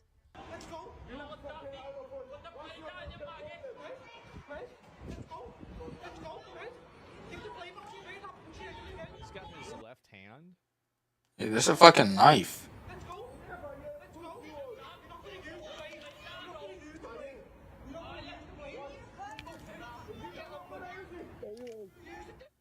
trans advocacy group Women's Safety Initiative is speaking up about the issue to raise awareness about the dire state of play in the UK at the moment. Don't they like not report? Like I've heard that they don't report the amount of like sexual violence that happens and like the increases. I don't know really if that's true, but I hear it a lot. I don't know if it's true either. The country that banned ninja swords. Yes. Yes. That would be the country that bans ninja swords. Yeah. That would be correct. Yes. The silent impact of mass migration on women's daily lives. She looks pretty. I just had to say that. At the point that we have got to in this country, a country that has chosen multiculturalism over assimilation, ultimately leading to what we have It's now. not multiculturalism. It's Multiculturalism. yeah. I mean, if you have people that are going in, Like I'm gonna let that's Asma say his thing, but if you have multiple people from a culture that follows a system of beliefs that allows you to treat women almost as how slaves in chattel slavery were treated, to where they could just abuse them, sexually assault them, rape them, do whatever. If you let people in that have terrible intentions to put their culture out there and try and deface yours and try to overthrow yours with theirs, that is a multiculturalism. That is what Asma said. It is anti-culturalism. Because you are trying to replace someone else's culture with yours. And you're doing it in the worst way possible. Like, you shouldn't replace anybody's culture. But you're trying to do it, be violent, and replace a actual good culture with a terrible one. and they're coming into the country and raping people and stabbing them, that's not multicultural. Like like multicultural is like whenever you know, I go downtown to Austin and I can go to like a Italian restaurant or a Mexican restaurant. Or Yeah, multiculturalism is where multiple cultures can exist in peace and interact with each other without having to deal with any sort of repercussions. Or a barbecue place. Like that's multiculturalism. This isn't a culture. This is behavior. No, it is multicultural. Well, what I'm saying is, like, they don't do this in their own countries. They do this here because they can get away with it. Well, you're wrong. No, I think that a lot of you guys don't understand. They do. I mean, well, yeah. I mean, and in some of the places they do, and that whole area is so bad that they leave. Yeah. Parallel communities with limited cross-cultural understanding. Let's take a look at Borsley Green, one of the most dangerous areas you could possibly live in Birmingham. With Of course it's in fucking Birmingham. 181. That's an insane crime rate. So that means 18% of people are causing trouble? Bro, I think my 2% number might have been too low. I can't lie. If upwards of 20% of a population is committing crimes, you gotta do something about that. I can't lie. You gotta do something about that. I don't know, man. This is bad. You gotta crack down. Actually, to be fair, You gotta put yourself in fucking 81 crimes, I bet they're committing in fucking probably like police shit, bro. You gotta put that shit in a police state. 20 people doing everything. and a large portion of these crimes being of sexual and violent offences. Yep. Now let me make it clear, the demographic of this ward is significant. Less than 10% of this ward account for white British people. Violence and sexual offences constitute the largest crime category. I think this is a big problem that they have, is that they view any sort of crackdown on this type of behavior because these people come from different cultures. And I think that there is like more of a allowance of bad behavior because they assume that cracking down on it would disproportionately affect people of a certain ethnicity. Therefore, it's racist. Yeah, that's exactly what I was talking about earlier. Like, if you want to know my personal opinion, I don't give a fuck where you are from. If you do something bad, something as serious as murder or sexual assault, get out of here. Go to prison. Cause nothing can redeem you. You came from a terrible place. I understand that. Did you come here to be better, or did you come here to just terrorize the population because you couldn't terrorize them back home? Get out of here. Go back to where you were from, and let the law over there deal with you, because we ain't got time for that. No one got time for that. We shouldn't have a whole bunch of crackheaded idiots committing violent and sexual crimes just because they couldn't back home. Get that shit out of here. And I think that's the reason why they can't solve this problem. It's because they're afraid of effectively looking bad or being called racist. Man, fuck looking bad and fuck being called racist. Being called racist is just a buzzword now. It's like being called a Nazi or being called a grifter. Those things have lost meaning. I don't even give a shit. If someone calls someone else racist, then I don't give a shit. Cause most likely they're not racist. They're just stating an opinionated fact. Unless they say something actually racist, like a racial slur or something. Or they say that one race is superior than the other. Because racism, by definition, is prejudice against another race for being that race. That's what racism is. So when people just say racism or call something racist, it's not actually racism. They're just using it as a buzzword for them to start making their point. So I don't care if a country starts deporting a specific group of individuals because that specific group is committing majority of the crime. Like that's just how the cookie crumbles, bro. If you are part of a population that immigrated, and you are a part of the problem committing that crime, along with majority else of your population of immigrants, then your population of immigrants that have been doing the wrong gotta go. You shouldn't stay here. You shouldn't stay anywhere, especially in a civilized society. You shouldn't be anywhere. Because if you can't identify what a problem is, and you can't look at it and approach it in an objective way, you can never solve the problem. It's kind of like how Twitch can never solve the problem with hot tub girls, because they can never acknowledge the fact is that it's a bunch of girls that are trying to sell OnlyFans on Twitch. Because by doing so, you would acknowledge that this is a one-gender problem, and in doing so, that would be sexist. So all they can do... I just don't understand the logic, bro. It's kind of like, I'm trying to think of a good way to explain this. But like, they can never deal with the problem directly. They have to deal with it through like multiple levels of abstraction, so they can create plausible deniability from disingenuous people that want to accuse them of bad behavior. And that's what's happening here. It's not sexist if it's one's gender committing the problem. Well, the problem though is that people aren't willing to accept that idea.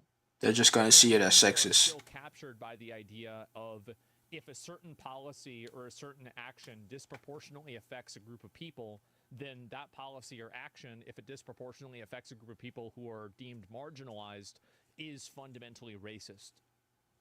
And it's an optics argument. Yeah. Right? It's something that looks bad. And I think that's really it. They don't get punished, so they do this. Well, exactly, right? They don't get punished. Yeah. Well, if you start to punish people, then they're gonna stop doing that. Idiot. Green, making up 50.3% of all crimes reported. They are averaging at about 150 to 160 violent sexual offences committed every month. God damn. It's like what, fucking like 4 or 5 a day? Yeah, that's absolutely terrible. So a 24-year-old man has been brutally murdered on the streets of London, outside a luxury hotel, by another man who was allegedly trying to steal his watch. This is merely the latest horrific symbol of how out of control and horrific London has become. Jesus. Just look at the stats. Shoplifting is up 54%. Theft from... God damn. Isn't that almost as bad as the BLM riots? Holy shit. What's so crazy about it is that it's pretty easy to solve this problem, right? You just get the police and you arrest the people and that's it, right? Put them in jail, you're done. And I don't know what to say. Yeah, ask our leaders that, Zach. We defunded the police. Listen, and by the way, I know that I'm throwing stones in a glass house because, like, I've said the same stuff about us doing this here in the U.S. Like, I realize that you guys, like, we have the same problem that you guys have, but it seems like it's even worse in Europe. Yeah, it's much worse in Europe. obviously Europe is made up of many countries. Yeah. But like in places like the UK, France, and Spain, this seems like a huge issue. Yeah. Yeah. Countries that are much more freer, yeah, they're dealing with those issues. You're not gonna see those type of issues in Serbia, Romania, Belarus, Russia, Ukraine, Latvia, Poland. You're not gonna see them there because they're not exactly as free as Britain, France, or Spain. They're just not, because they take shit seriously over there. I'm not saying it's not true. I think that it's probably really bad. And I think anybody could have expected this to happen. This video is very misleading. Is it really? No, it's really not. Real quick, like, what do you think is misleading about this video? I'm in the UK and there's literally nothing happening. The clips they show are 1 to 2 years old. So about the UK, I'm not really sure. And so like some of these clips, there's nothing happening. Like, okay, so there's nothing happening to you, and that's, I don't know. I mean, he's lying. Yeah, I mean, I don't know where this guy lives. I mean, it's impossible for me to say. I mean, the things happening in Spain are happening, like they happened like 2 nights ago, 2 days ago.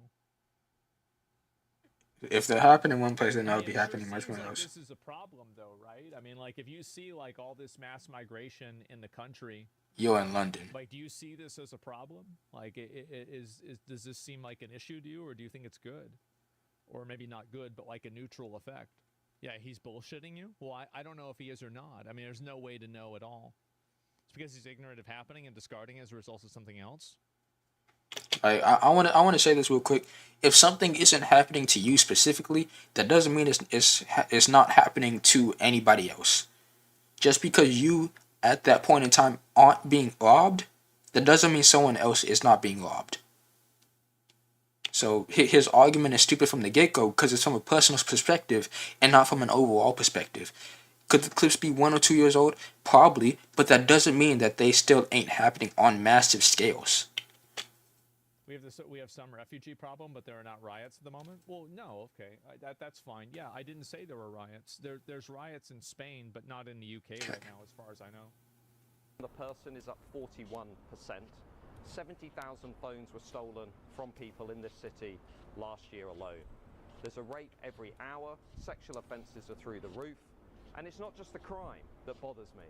London has also become a symbol for liberal progressives of how they'd like to see the rest of the country. Oh. But do you really want the rest of the country to look like London? I really wouldn't. Thousands of people who don't speak English, our national language. Hundreds of thousands of illegal migrants. Honestly, what we gotta start doing is what Japan and Korea be doing. Especially, just anywhere in Asia, to be specific. But if you don't speak the language, learn it first. Otherwise, you're not allowed. Bam, bada boop, bop, pow. Easy. Learn the language, because then you'll be more easily accepted. Why would you come over to a place where you can't even understand what the majority of the population is understanding? Why won't you just take the time to learn a language if you're gonna come over to a country? If you're just gonna be a horrible person in another country, the least you could do is learn the language. Because when you go to jail, you can at least understand what's gonna happen to you. Marches on the streets of our capital city every week, pro-Hamas, pro-Hezbollah hate marches. Of course, hating, supporting terrorism. Hezbollah hate marches if they have all those hate speech laws over there. Like, I don't understand this. You know, I'm a UK viewer at this point. All the things are 100% big issues, mostly pointing at minorities. Of course, the video is definitely over the top, sensationalist, but not untrue. 2-tier system. I'm telling you guys, like, this is, I really think this is going to radicalize people, and they're going to vote for somebody who's, like, one of those, like, fucking, like, V for Vendetta level, like, authoritarians to, like, solve this problem, and I think that they'll do Still, I never heard of V for Vendetta, so if that's something I gotta play, I guess I gotta play it or watch it. See how that's not the outcome. Stark evidence and footage of But yeah, stuff like this is definitely going to radicalize people. Yet the governments and leadership And by the way, a lot of people are naming names. I think the level of extremism that a person is going to have in order to solve this problem, nobody is expressing that level of extremism in the current window of politics over there. Yeah. I think it's going to be somebody we don't even know who they are, or it's going to be somebody who dramatically shifts what they're saying to an insane way. Yeah. Farage is weak. Yeah, anybody like Nigel Farage or any of these people, they're going to seem like liberals compared to this person. The Swedish guy, no? Well, I don't know about that. I'm not sure who you're talking about. Absolutely nothing. UK The Minister I'm going to guarantee history is going to repeat itself, and there will be a mini Hitler. There will be a mini Hitler one of these days. Because when you radicalize a population so much, eventually there's going to be a population that gets so radicalized to the point where they will start having those ideas and fighting back against progressive ideas to revert back to a state that at least has some sort of stability when it gets to this point. There's going to be another Hitler. I absolutely guarantee it. Keir Starmer seems to be more concerned about protecting the illegal migrants than protecting his own people. Reform UK's Zia Yusuf slammed Well, he's been cosplaying as caring about it recently because he doesn't want to lose elections. Prime Minister for his incompetence Seems on that the way. issue. It's all garbage. No one's listening, which is why his approval ratings have collapsed at historic speed. Look, there's north of 1.2 million people here in this country illegally already. They are crossing the channel illegally at record numbers, right? So things aren't not improving fast enough. They are getting demonstrably worse every single week. And the only way we're going to solve this problem, Mike, and restore a social contract that is hanging by a thread in this country is by deporting every single one of those 1.2 million people who are here. We need to be standing up enormous amounts of detention capacity. We need huge numbers of charter flights. We need return agreements with countries to take. See this guy, what he's saying? That's close. That's very close. It's not there yet. It's not there yet. You need a little bit more radicalism. You need a little bit more radicalism, and then you're gonna start getting the Hitler levels. You're gonna start getting the Hitler levels. It's gonna be a lot more than that. These people back, and if they don't take them back, we need to be doing things like stopping issuing visas altogether. We need to be scrapping the foreign aid. And Starmer's latest humiliation.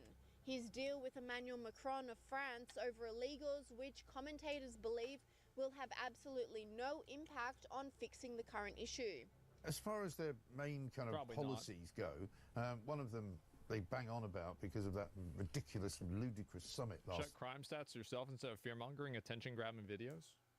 You mean the crime stats that places like Sweden intentionally obfuscate in order to hide the idea of migrant crime? Are those the crime stats you want me to look at?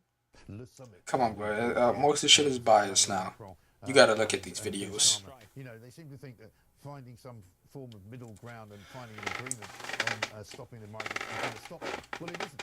You know, they've now got the idea, Yvette Cooper has, that they're going to send some people back to Iraq. You know, I'll believe it when I see it. Nothing of that they do works. No, it doesn't happen. No one is going to go back to Iraq because even if they have a returns deal, the European Convention of Human Rights in its court will interfere and prevent that deal from being enacted. Yeah, because they're a bunch of pussies. French reports indicate that France is now giving all Palestinians in Gaza the opportunity to apply for asylum. This commentator revealed the news. Don't accept anybody else. Stop accepting people. Stop doing that. It's not gonna work. Stop accepting people from very radicalized parts of the world. I'm not saying all Palestinians are radicalized. I'm not saying the people from Gaza are radicalized, but stop accepting people from the Middle East where there are areas, there are countries that are heavily radicalized by very terrible parts of their society, and bringing them over to your place where you already have increasingly high amounts of immigration attacks and terrorism. Stop doing that. Because eventually you're going to bring someone else who is very radicalized from the Middle East, and then you're going to start getting actual terrible shit happening to you. You're going to have some sort of bombing scene or some sort of kidnapping scene or something else besides the murder and the rape. You're going to have a terroristic action happen upon you eventually if you keep allowing people from radicalized sections of the world into your country. without doing the proper measurements and sending back the people who are doing the crimes in the first place. Stop accepting people. Saying a French court has ruled that all people from Gaza can apply for asylum in France. That is 2.1 million people that can come to Europe. Not only that, because of freedom of movement, they could potentially travel anywhere in the EU once inside France. Sounds like a bad idea. Very bad. It's a very bad idea. And whilst the leaders of Europe refuse to do anything, the people have taken things into their own hands. I just don't understand how, like, one thing that's really confusing to me about this is that why is it that Europe has some sort of unique responsibility to solve and alleviate these problems in the Middle East when there's a bunch of Middle Eastern countries there that these people could go to instead? It seems really confusing to me that Europe is the one that's supposed to solve this problem. Yeah, we don't. Well, World War II. Europe doesn't have to solve the problem, but they feel obliged to because of historical reasons. Like for instance, colonialism with Great Britain, France, Spain, all that stuff, and because Britain and France divided up the Middle East between themselves, so they heavily destabilized it. In Africa, European countries and America divided it aside themselves, so they heavily destabilized Africa. And when they released them, and when colonies were released, they weren't drawn between ethnic or cultural lines, but instead of the borders already previously established from their colonial regiments. So that led to a lot of ethnic and cultural fighting, leading to a whole lot of instability. And now today, Britain, France, and Spain, and whatever other European country that colonized feel like it's their obligation to help the Middle East recover because of their past wrongdoings, or in that case, because they like to push everything onto the USA because they'll know that we'll accept it. They'll just push it onto the US and make it our issue instead of theirs. So that's why. White guilt. Yeah, I mean, you can say whatever the reason is. It just, like, it's completely illogical. I don't see it at all. Why do you think the countries are doing this? Second-class citizens? Why are countries doing this? I think that... So, well, let me finish the video and I'll talk about why I think it's happening. Send a message that this will not be tolerated. Shit, we got 10 more minutes. We saw it. This is recent. Yeah.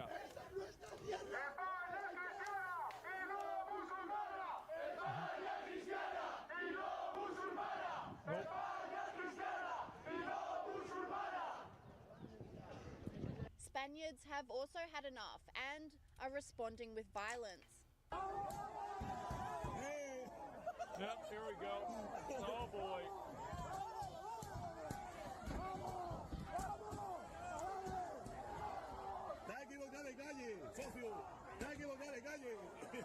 Yeah, who would have guessed when you let a migrant population terrorize the domestic population? The domestic population is eventually gonna fight back, no matter what the law says. So, wow. Attack the random car with people in it. So, what I think is happening, the reason why I think it's happening is that I think that there's a number of different reasons why. So, some of the reasons why I think it's happening is, number one, it's that a lot of the people that are in these Western cultures think that they have some sort of guilt or obligation to let these people into these countries because of previous, and in some cases, legitimate ways that their countries have historically taken advantage of of course, countries or other less privileged countries like ones in Africa, right? Yeah. So that's number one. So there's like a degree of generational guilt through because of colonialization. That's one. And then number two, I think that you have a lot of people that have a lot of these values and they think these things because they never have to experience them themselves. So, like, for example, that chatter who's saying that about London, he's saying that this isn't really a problem, but that's his personal perspective. Where it's a problem. So, like, for example, here in Austin, there are a lot of places where there are pretty much only white people. Like, Yeah. I mean, in Lakeway, for example, this is the case, where, like, there's a handful of minorities, but, like, the demographics of, like, Lakeway in Austin, like, just so you guys get an idea of, like, kind of, like, just imagine, like, this is Austin, right? And so, like, this is Lakeway, and this is, like, Montopolis, and, like, this is I-35. Okay. This is, like, the amount of like white people here versus Hispanic people here is like inverse, where like it's like 90% white people here versus like 90% Hispanic people here. Do you guys see, you have project areas, right? Well, they're not really project areas, they're just areas that are less developed, right? Yeah. And like the point that I'm making out Pflugerville, I've never been there, I'm not sure, but the point that I'm making is that a lot of the people that advocate for like mass migration or a lot of these like anti-police policies. So, and this is really what the problem is it's people that are from this. I can't lie. Anti-police policies and anti-police people who just want who be advocating for anti-police, they are nothing but anarchists who are getting their way legally. This area that then negatively affect this area. So this area is now negatively affected because of lower policing, because you have a bunch of people in these ivory towers that think that they're good people. Look at me. Wow, I'm so good because I'm going against these evil, corrupt police officers. But the fact is that these police officers are actually the ones that are keeping these places livable, right? And Yeah, when I see shit on Twitter like defund the police, or well, from basically anyone, because I don't be on Twitter as much, but if I see anything about defund the police or abolish the police, then it's like you're getting rid of the one thing that allows you to be safe, to allow anybody to be safe. Does bad shit happen? Yeah, sure, and that happens with any force. But when you advocate for getting rid of the only domestic security a country or nation, well, I guess country nation, I say anything, but any domestic security a populace has, then you're just gonna create problems for everybody, because then that just allows bad people to do bad things, and the police and law enforcement are there to stop bad people from doing bad things. So you're just making everything worse for not only the migrant community that actually is here to do good, but you're also going to be doing yourself harm in the long run, because you'll see the consequences of what happens when you don't have any law enforcement. And so what I think happens in a lot of cases is that, and so you have, and what I mean by this, like my point with all of this is it's effectively, it's a luxury belief that they're writing checks that other parts of the country need to cash. Or sorry, other parts of the country, other parts of the city, other parts of the world need to cash. So they're saying that, oh, all of this stuff is normal and it's totally fine. Well, it is for them, because they don't ever have to experience the consequences from it, and they never will experience the consequences from it, because they live in multi-million-dollar homes in gated communities, and the only time they With most likely personalized security through like some sort of like fucking like some servant service, right? Like some housekeeping service. And so that's their thinking of it, right? It's literally like these like upper middle class liberals that are like, well, who's gonna clean my house? Like, what's wrong with you? Like, it's again, it's like the casual racism of it is insane. Yeah. Anyway, it's the same argument as who's gonna pick my crops. That's just the dead ass same argument when people make about migrants when they try to sound so good. Reason why it's happening. A third reason why it's happening is that, and this is a big conspiracy that I have, is that I don't see how a government could allow this to happen unless they were kind of pushing for authoritarianism. So you could make the logical argument that they are effectively pushing accelerationism towards an authoritarian government by creating the need for an authoritarian government. I never thought about it like that. Population.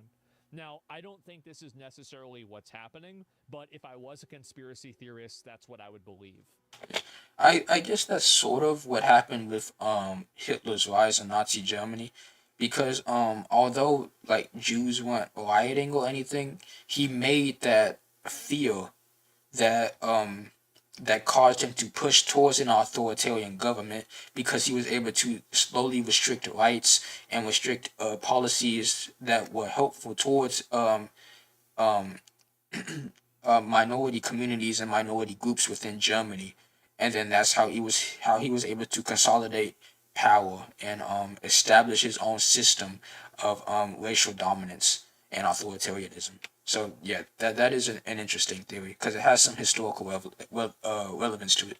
And so there's definitely that, and what the logic tracks. Yeah, the logic tracks immediately, right? Yeah. Like everything that's happening makes sense. Then there's another thing. This is with the U.S. With the U.K., I'm not sure because the way they're voting and like their whole system works, I'm not familiar with. And in Europe, but in the U.S., one of the reasons why a lot of countries or states like California, for example, want to advocate for illegal immigration is because it increases the amount of votes that they have nationally, because the illegals are counted on the census. Yeah. And the idea is that the more illegals that are counted on the census, the more their influence will be.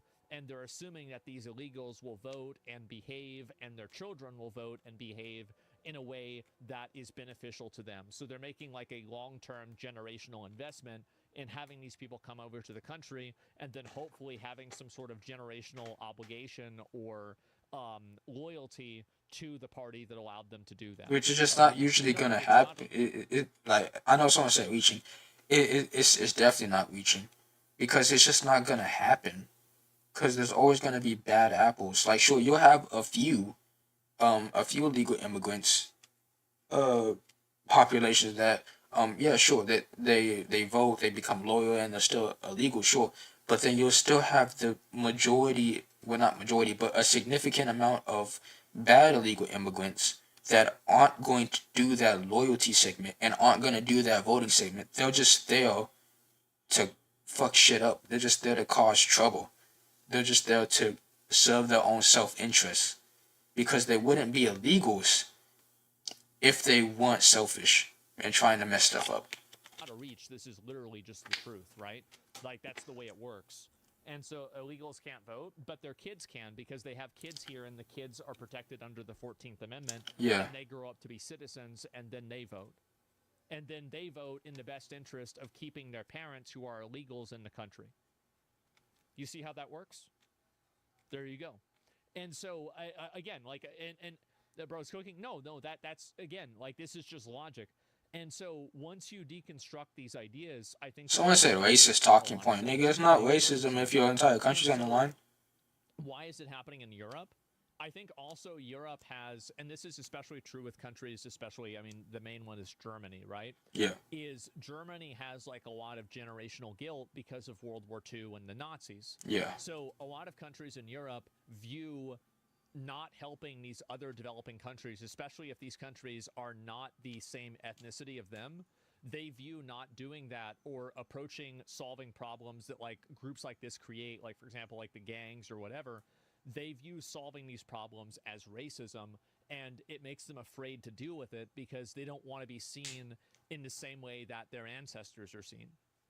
Do you see kind of what I'm saying? And so like all of these things come together, and that's what really creates these problems. I'll read a few comments, but like that's like, do you see kind of like how all of these things fit together? Oh, and then there's one more thing. A lot of big corporations want to bring in a lot of these low-skilled, low-education workers because they can exploit them. Yeah. And so you also have the merging of cynical big business with self-serving government, with luxury belief liberals. So sorry, I'm not talking much. He's just saying so much truth right here, because I personally don't know much about many sectors well Asmongold is talking about, but honestly just listening to him right now and putting my knowledge of what I know about the many exploits of immigration and illegal immigration, yeah, he's just spot on. He's just spot on. And you also so I'm just letting him talk through the rest of this, because he's just putting it on a silver platter. He's wrapping it up in a tight little red bow. That's basically what's happening.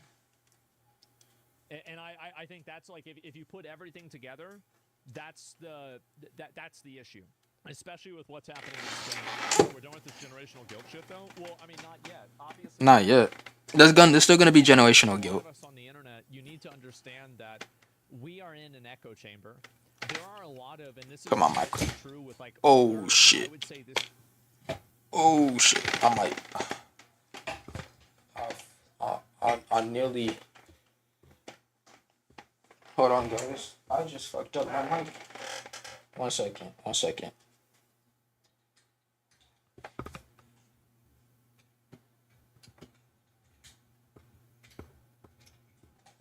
Hold on, guys. We gotta fix this. We gotta fix this, guys.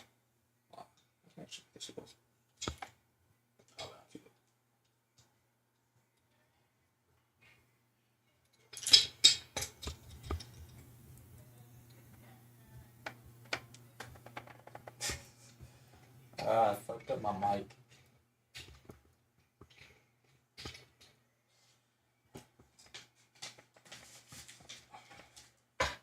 Fucking paper got under there, so it slipped through.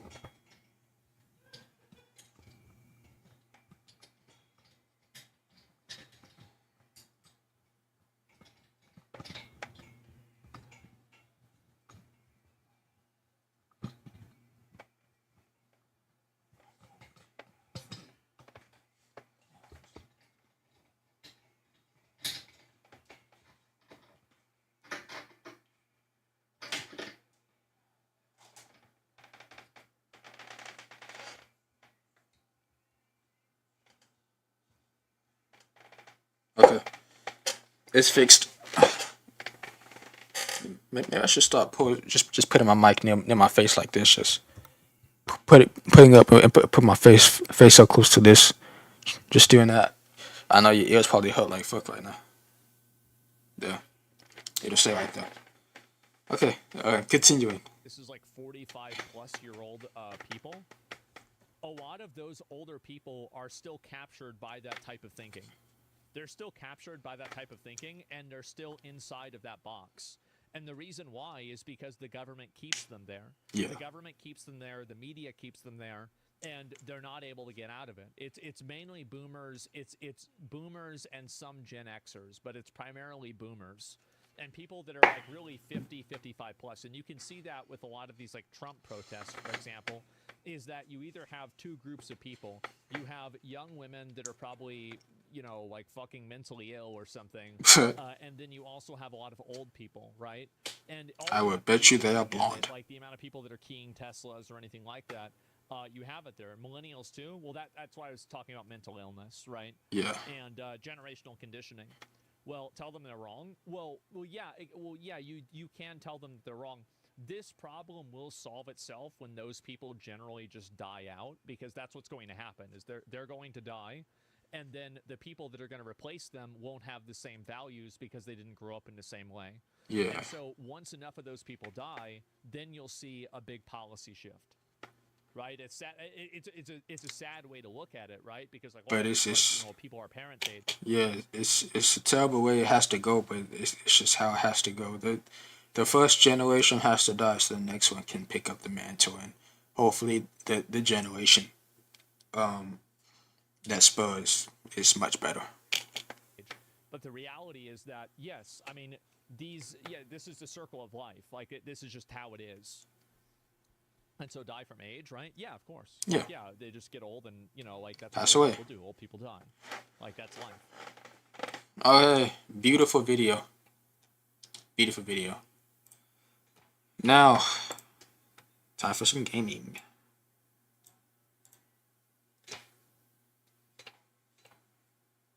Hold on, let me. Bam. Okay. That was beautiful. Beautiful shit, chat.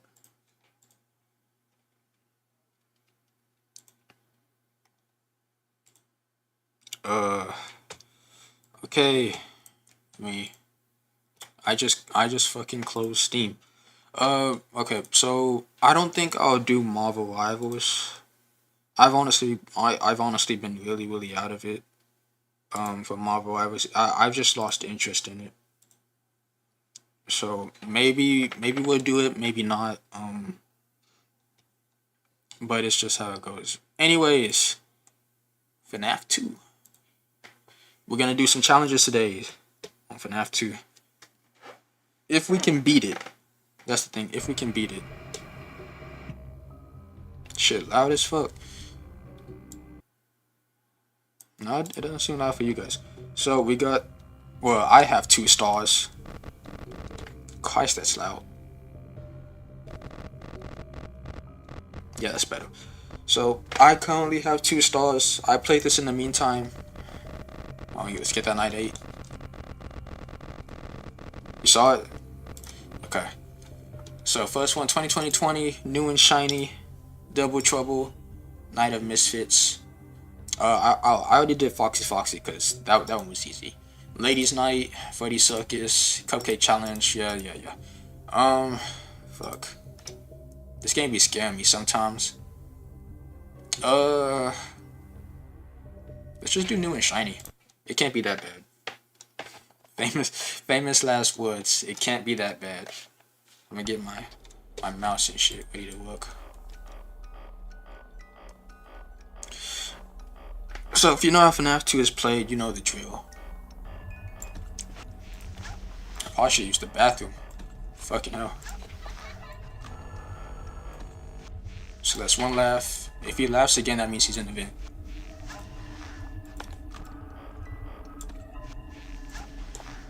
What's good, Fred Bell? Well, not Fred Bell, but Toy Freddy.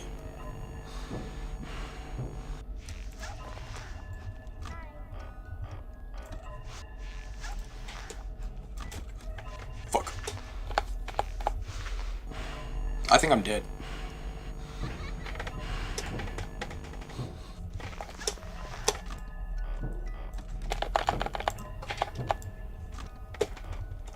Fuck. Oh, I almost died. I know. Go away.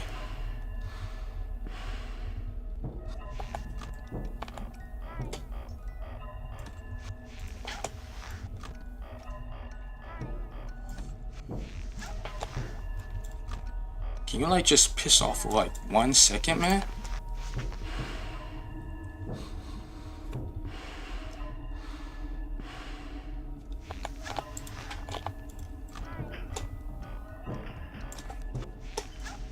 Yo, it's like just pissed off, man.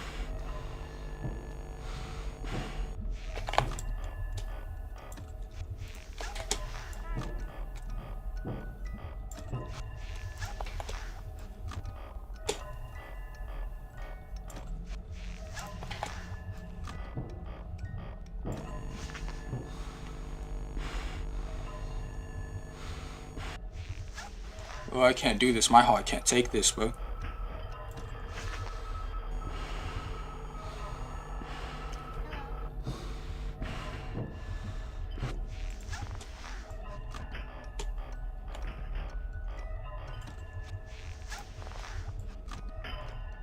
My heart cannot do this.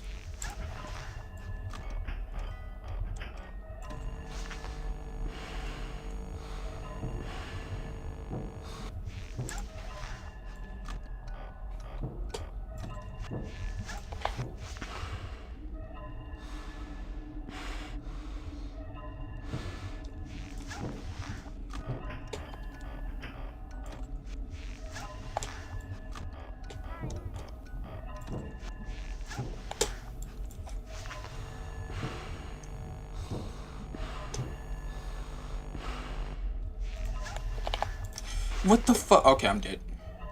I was dead. I was dead. Fuck, man. My heart can.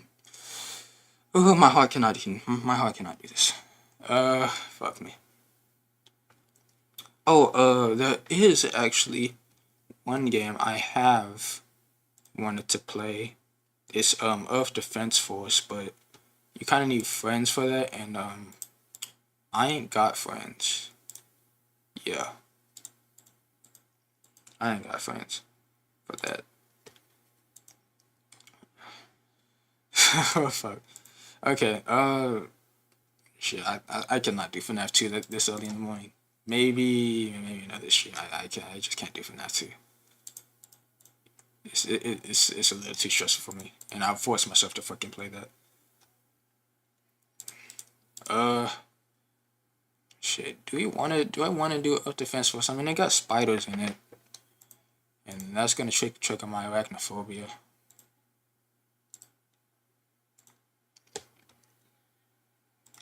Hold on.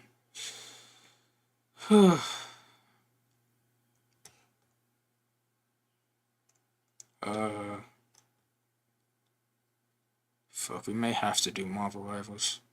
But it's like, I don't want to play it. Cause I already know I'm just gonna be so bad at it. Cause I've taken such a long break. So it's like, I just really don't want to play it.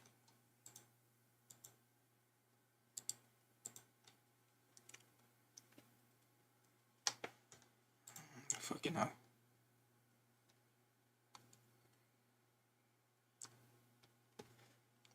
I would react to more stuff, but I don't feel like reacting again. Cause my voice my voice is already strained because of how much talking I was trying to do.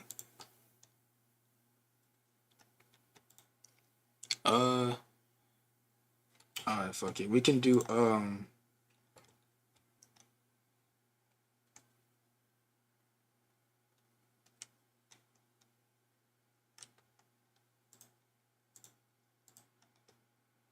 shit, just when I had the game in mind.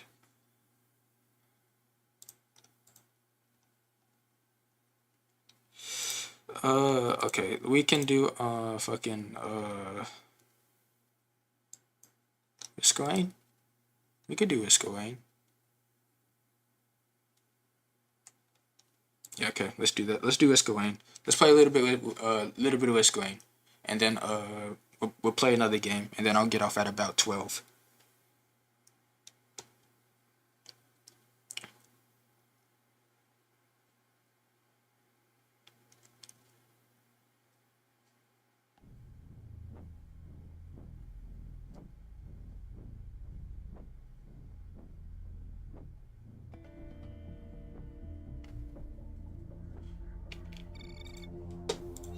Let's go ahead and skip that. What a nice little game to calm me down. So let's see. Yeah, that. That. And then 2 times.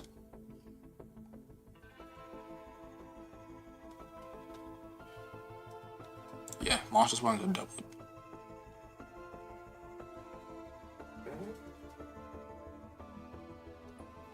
Fuck it. Let's do this one too. I shouldn't be falling on my ass like that.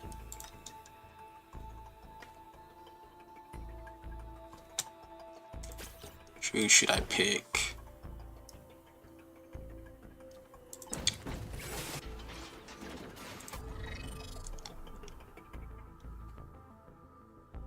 I never actually tried this nigga out before. We gotta do, let's do him. Looking at everybody else.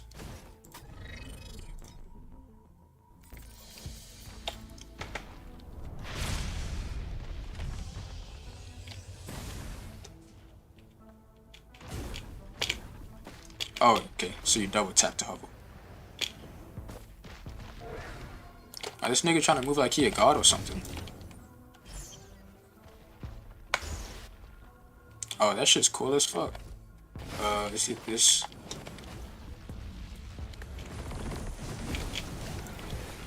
Piss off.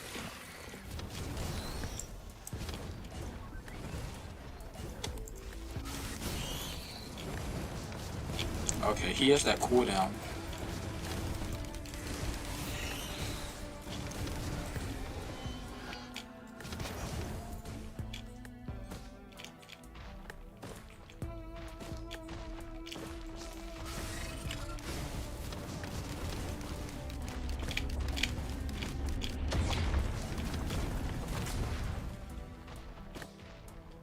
Oh, there's the teleporter. Let's go ahead and get that.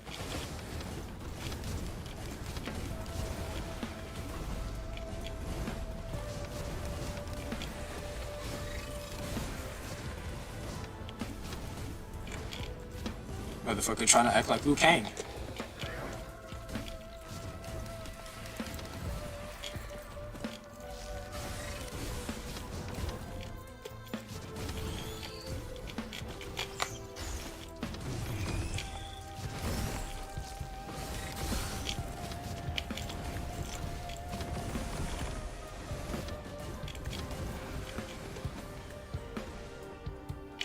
Okay, what does R do? Oh shit.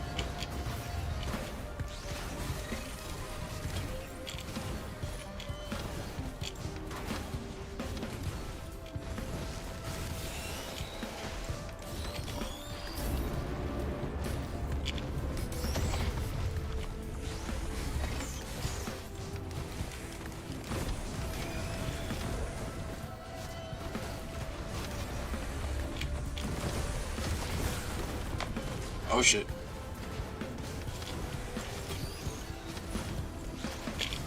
Whoa.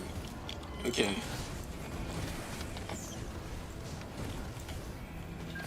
It's getting a little bit insane. Ooh, what we got? What we got? Fuck. What was the good one? I think it was this one. Let's get. Fuck this. Yeah. Living seeds. And we do ukulele. And oh, I don't have coffee, so we're gonna have to do these individually.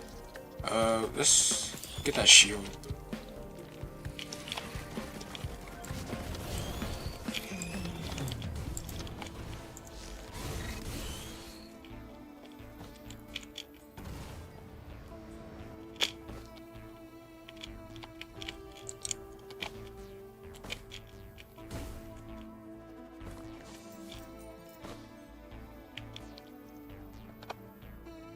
Oh, this nigga does have a one feature. I be forgetting what most of these things do. I think this, oh yeah, extra jump. I think I just want to get to the thing now.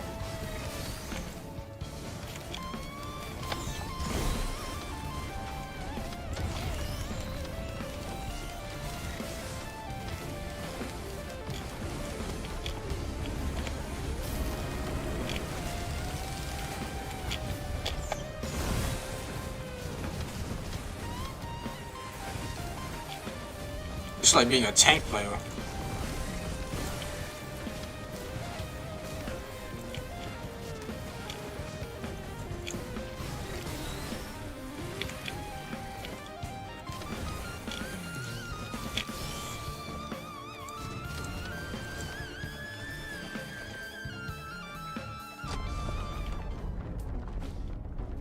We got. Oh shit! It's the Beetle Queen. And why are there so many of them?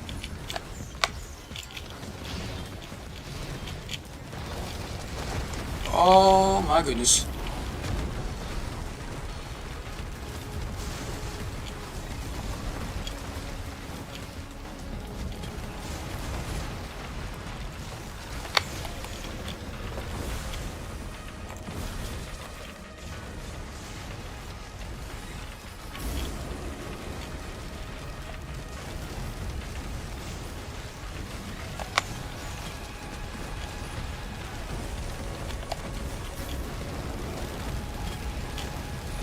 Oh my goodness. I have no idea what the hell is going on.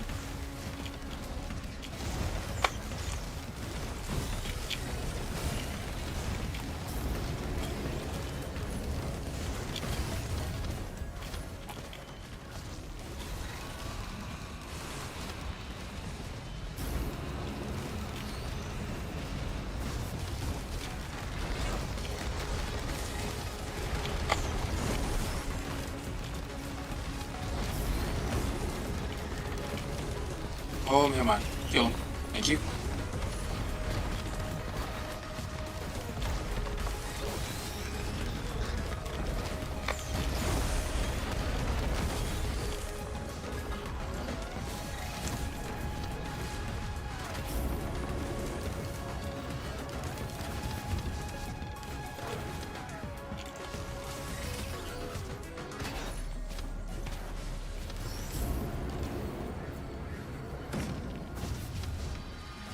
Okay, come on.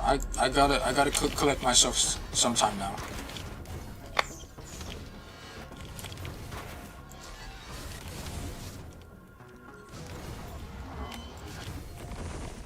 Oh, finally. Peace and quiet. Forgot what this does. Oh yeah, okay, that's good. Honestly, I'm gonna just get a lot more of that.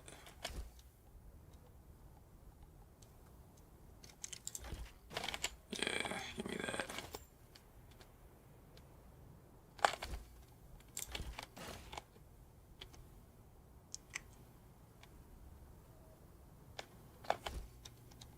And what is this? Attack speed.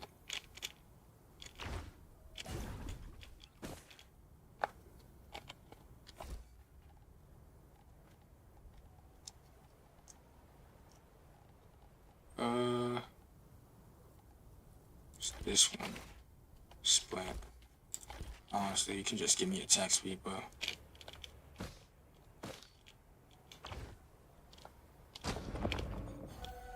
Oh shit, I missed one. I missed one all the way over there. I didn't even see it.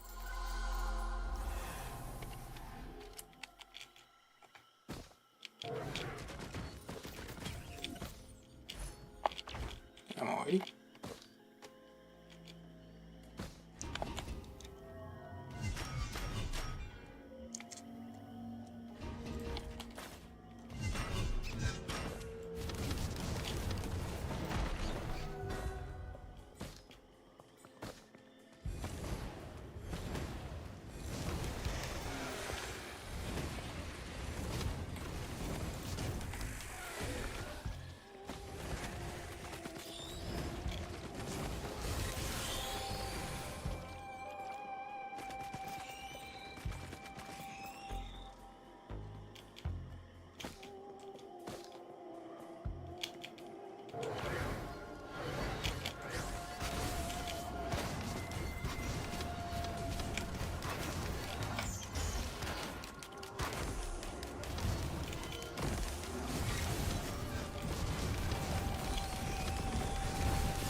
That fucking hit me, bro.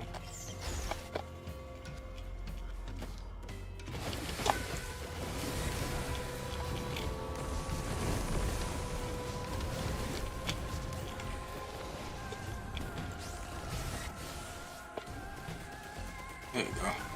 Give me that healing zone.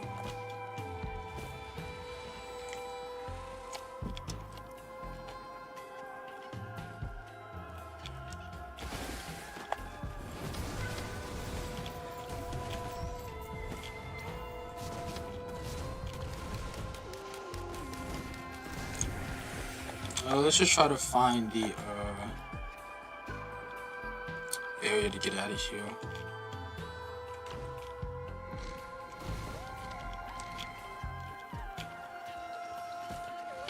I'm not exactly the biggest fan of this map.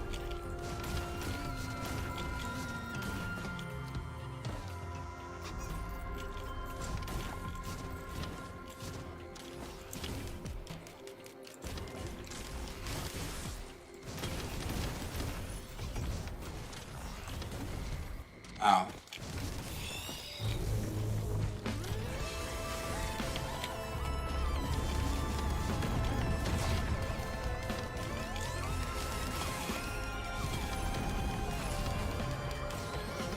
This could kill me.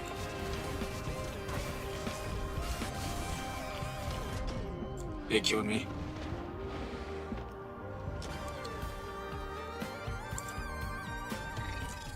Okay, I kind of like playing as this guy. We can go again.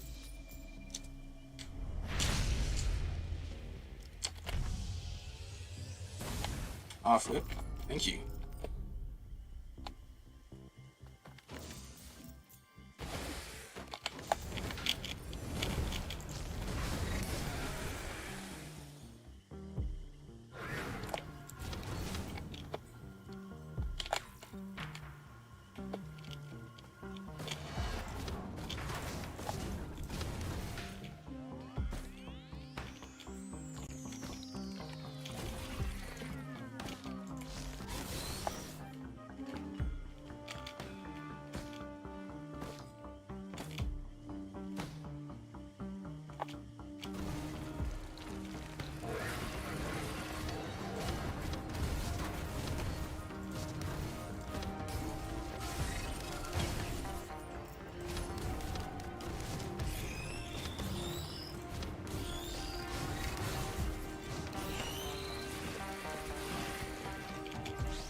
Have I tried out the new Rival season yet? Honestly, I haven't really been interested in playing Marvel's one anymore.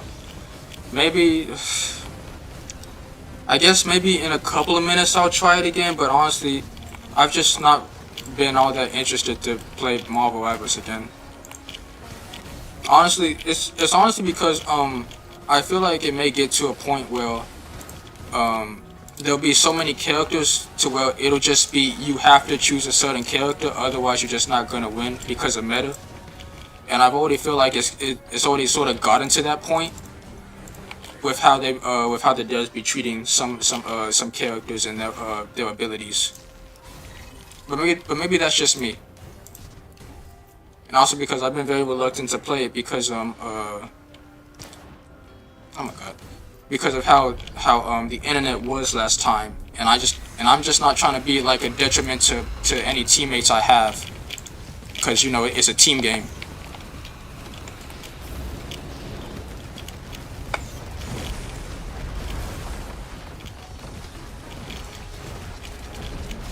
My goodness, holy, yeah. That sucked.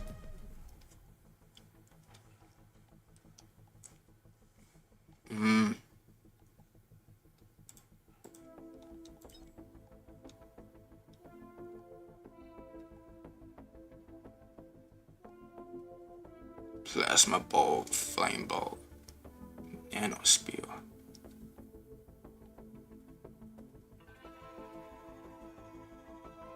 I kind of like this more.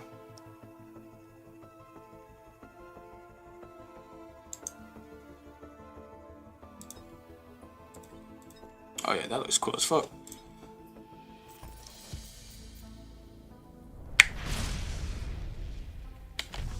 Okay, last time, and then I guess we'll hop on Marvel Rivals.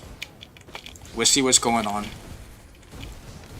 And I guess if we can, I'll try out Phoenix, because I know she got added into the game.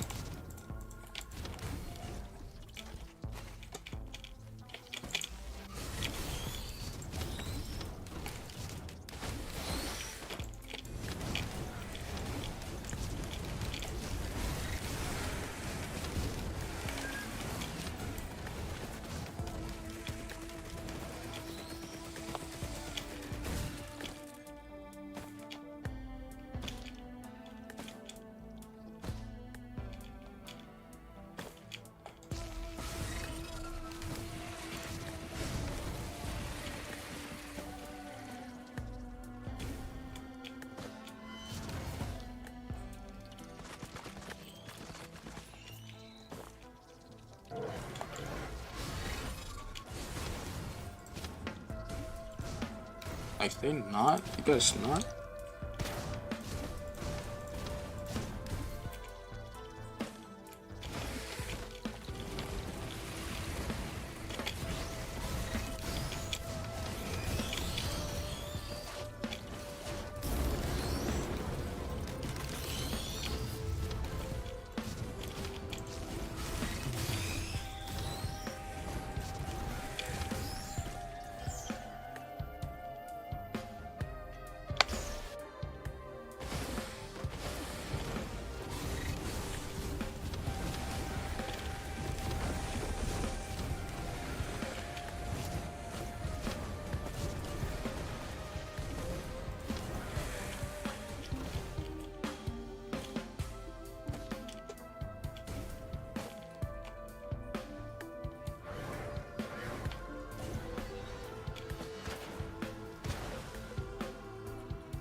Oh god.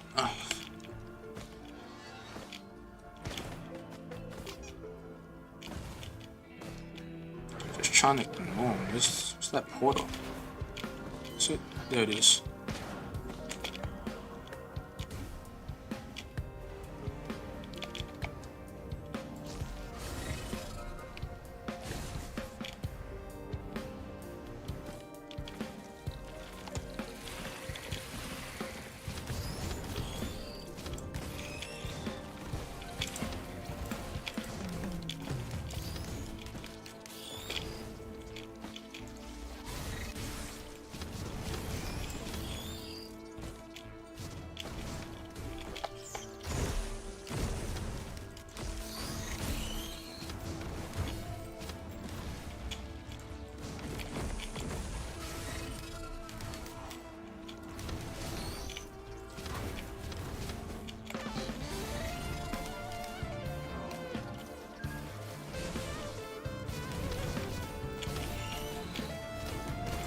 God, it's like I'm getting fucking nothing.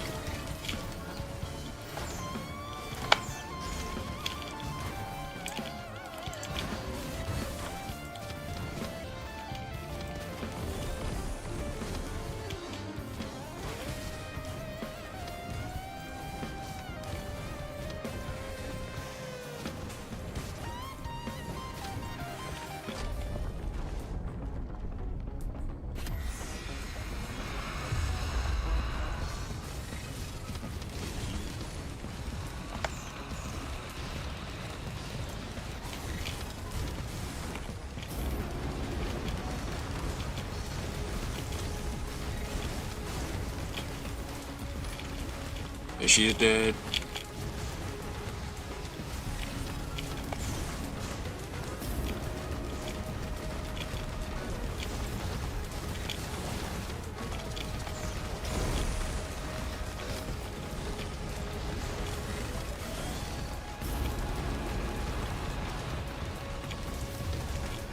Stop healing her.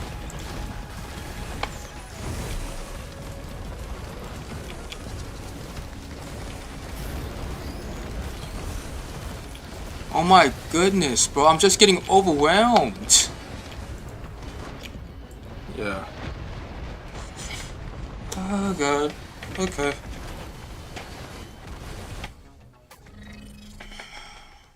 This dude is a little slow for my taste though. But like he's still good. Okay. I guess we'll do Marvel Rivals cause I mean there's no guarantee I'll play. I'll probably check out like the some characters and stuff and look at some of the animations for Phoenix. But there's no guarantee I'll play. Cause if the internet is still how it was when I was trying to play last time, then yeah, it's just not gonna work. Pop up.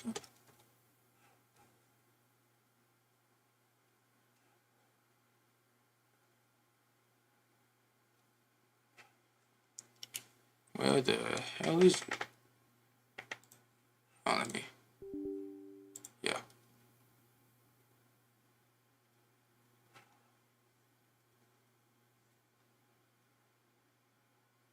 There you go.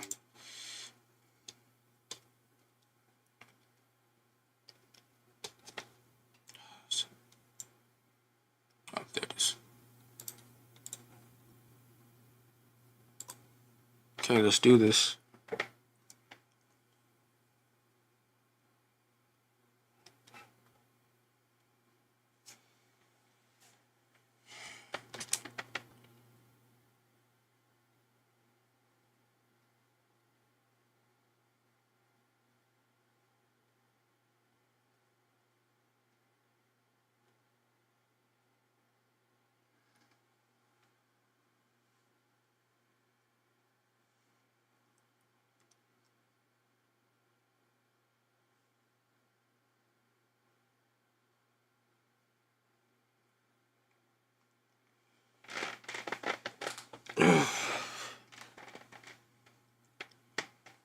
Great, it's gonna take a minute.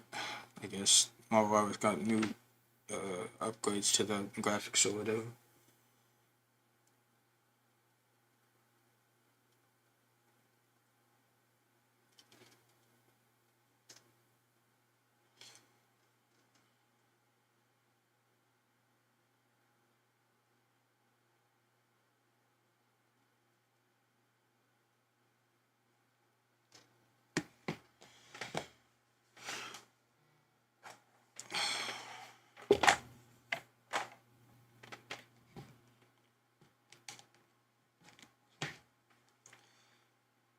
You know, let's see. Fuck it, Ryan. If you're still watching, let's go ahead and play a few matches. I guess I got time to spare. I mean, I do got time to spare cause it's only 11. So yeah, I guess let's try and do some matches. I'm already in the chat.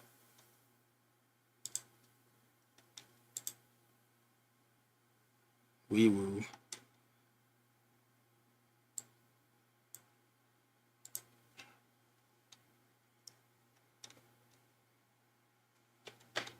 If these shaders are goddamn finish up, thank you.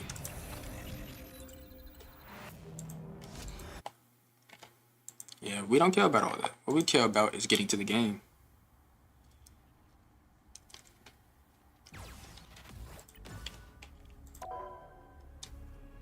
Okay, so I know this is all supposed to be about like symbiotes and stuff. That's it.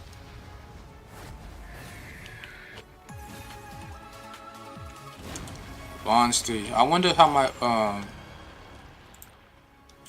my computer thing, not computer, my console account is. God damn, Emma. Okay. Let's see. So we got the new addition. Where is she? Phoenix. She's a DPS. I knew this. Jean Grey.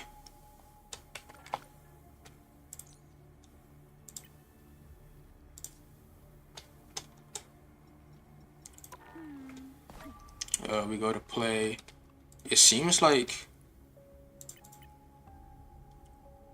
Yes, it seems like the 3 things are doing good. Let's go into practice range. Alright, well, I'll be waiting for you. Alright, trying to load my stats. Trying to.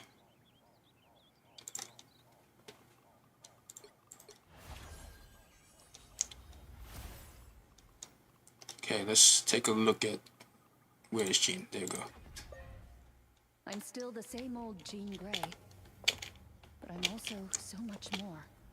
Yeah, you can crash out at any time. Okay, so let's see. So we got And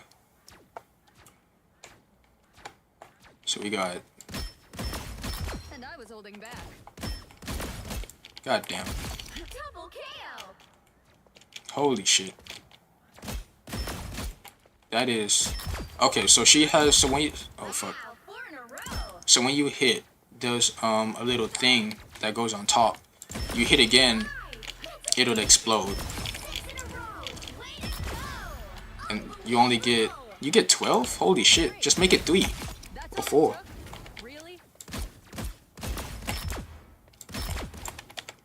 Just give 4, that's way too much. I mean, maybe if you're like consistently getting headshots, but still. Okay, right click. Oh, okay, so if you like attack from the side, hold on. It's not what I wanted. Back to settings. So if you like attack from the side, yeah, something like that. L shift. Oh, okay. This is like a teleport? There's no cooldown? What? Oh, no, no, it's cause I got this on. Cooldown. 12, okay, 12 seconds, that's good. Let's see, and then shift into Phoenix. You've been judged. And then I heal. Oh, is this like an escape? It is like an escape, okay.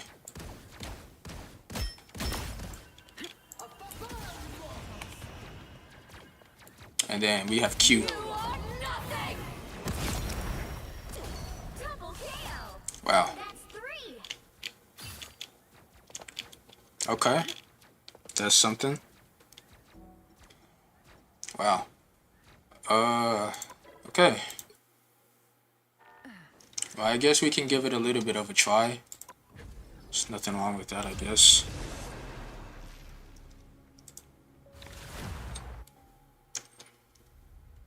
Gotta be quick, though. Pick your hero. Or villain. I'm not judging.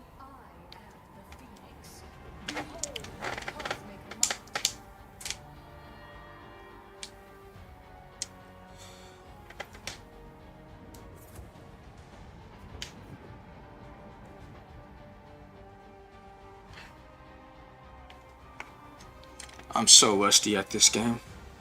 So rusty.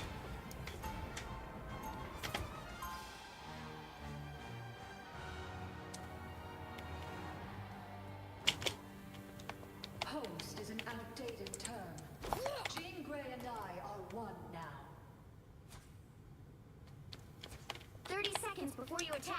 So like lore-wise, is the Phoenix Force like, is it like some sort of like a symbiote thing to where it could like infect somebody? Cause I don't really know Marvel lore like Your that. words might not make sense to them, but I can hear your every thought. Really? Then maybe you can help me tell our friends how we can win this fight. The battle starts in 5, 4, 3, 2, 1. All you need to do is capture the mission area. Got it? Alright, then you got the team up.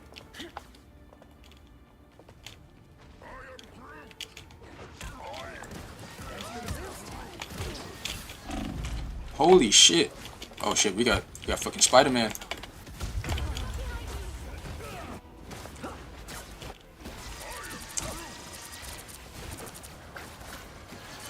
like the mission area is yours to capture now. Second shift. I really don't know how to work on Phoenix, so this is completely new to me, especially since I'm like a rookie again.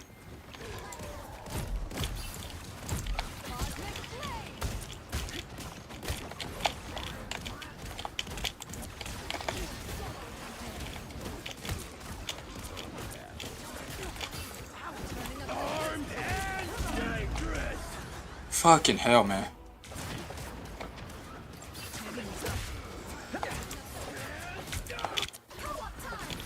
What the hell?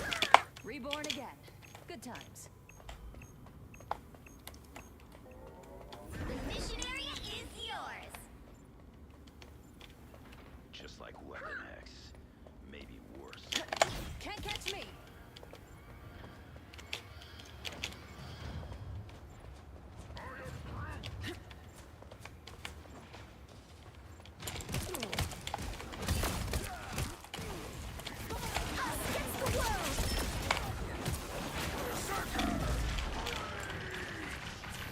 Oh fuck. Don't mess with the amazing Spider-Man! Arisen from the ashes. Can't catch me. It's clobbering time!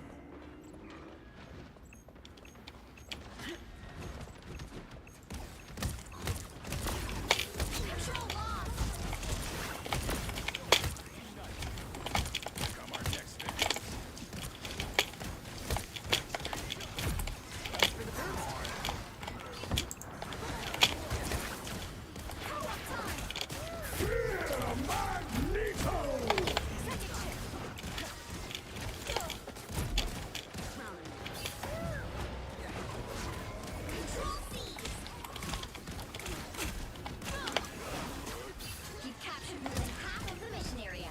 Keep going.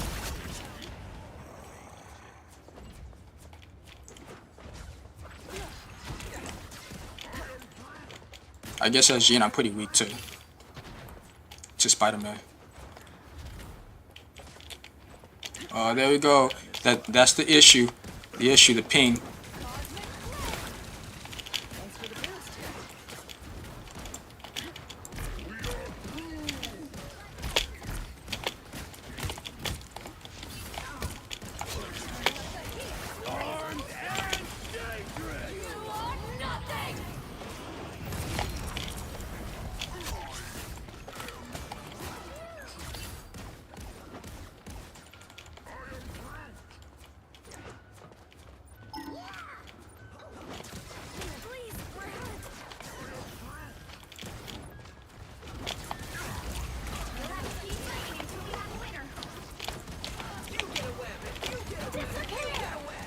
Oh fuck. The amazing Spider-Man!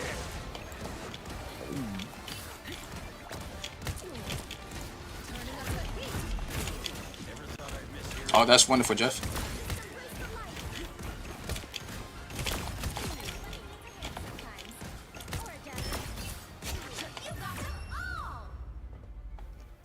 Okay. I sort of went back to my past self. There you go. I just had to get heated up. That's all. I just had to get heated up. I'm still the same old Jean Grey, but I'm also so much more.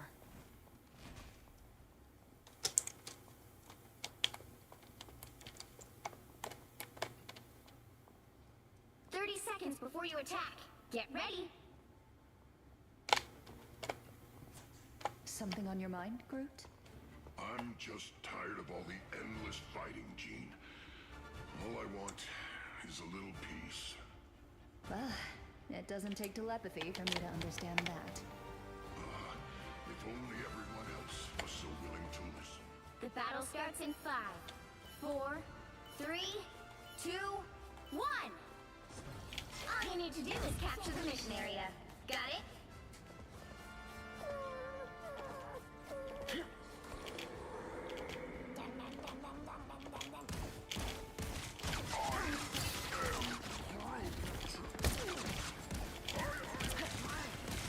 Us against the world!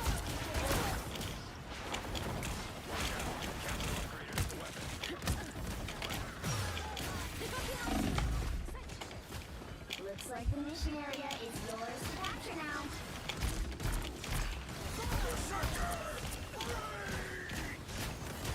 Andy needs help.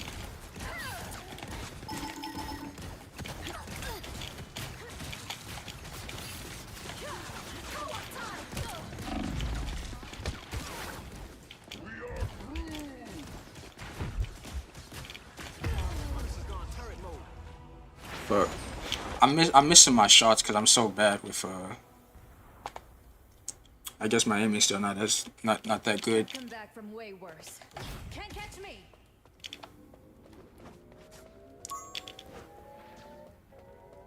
The mission area is yours. Yes, one down.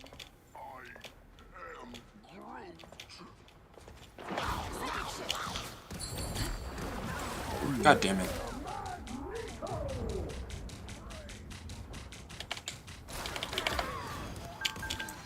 Fuck.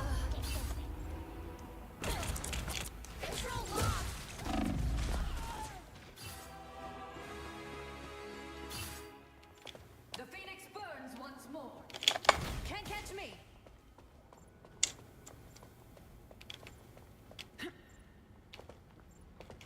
I almost got my ult, so.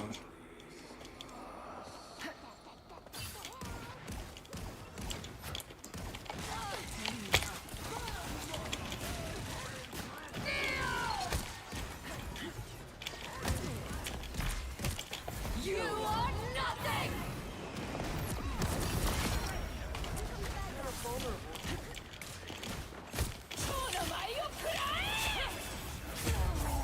Bro, what the fuck's even the point of that then? If I can just, isn't it not supposed to be an escape? What the fuck's the point of it? Reborn again. Good time. Screw this. I'm changing my hero. Let's we need another tank. So, be Thor. As guardians never shrink from battles or feasts.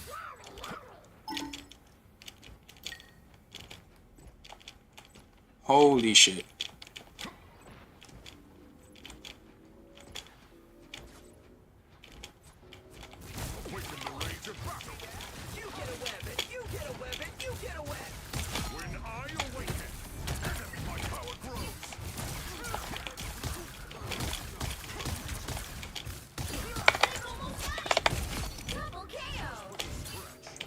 Now I feel at home.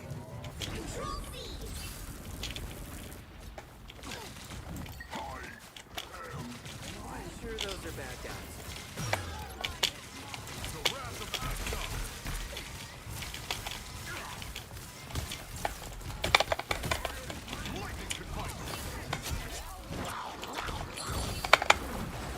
I was up in the air, nigga. I was up in the air, nigga.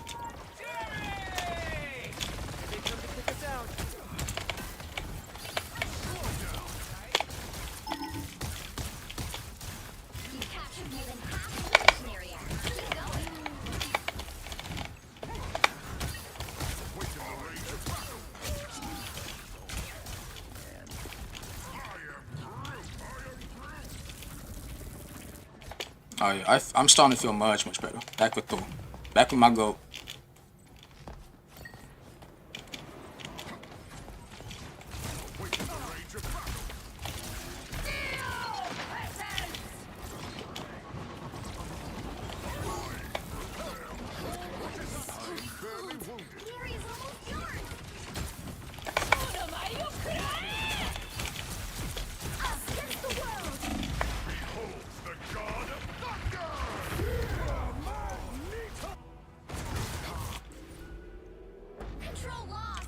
We were so close too. Unless Spidey can get there. Time for Jean Grey to shine.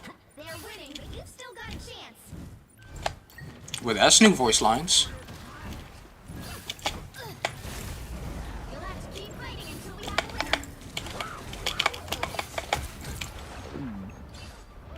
Spin me out, spin me out.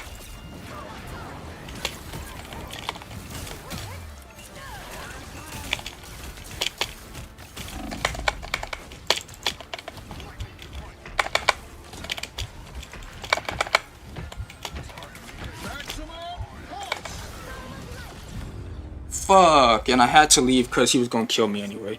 You ready? Oh, okay. Well, I'm already in the Discord, so you can just join now. Fuck, man. I am Asgardian, but I feel a deep kinship with the mortals of Earth.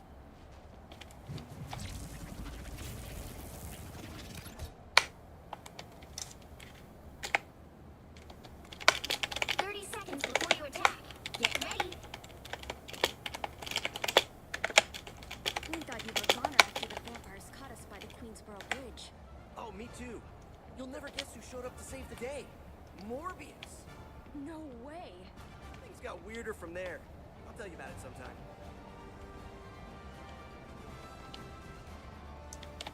The battle starts in 5, 4, 3, 2, 1.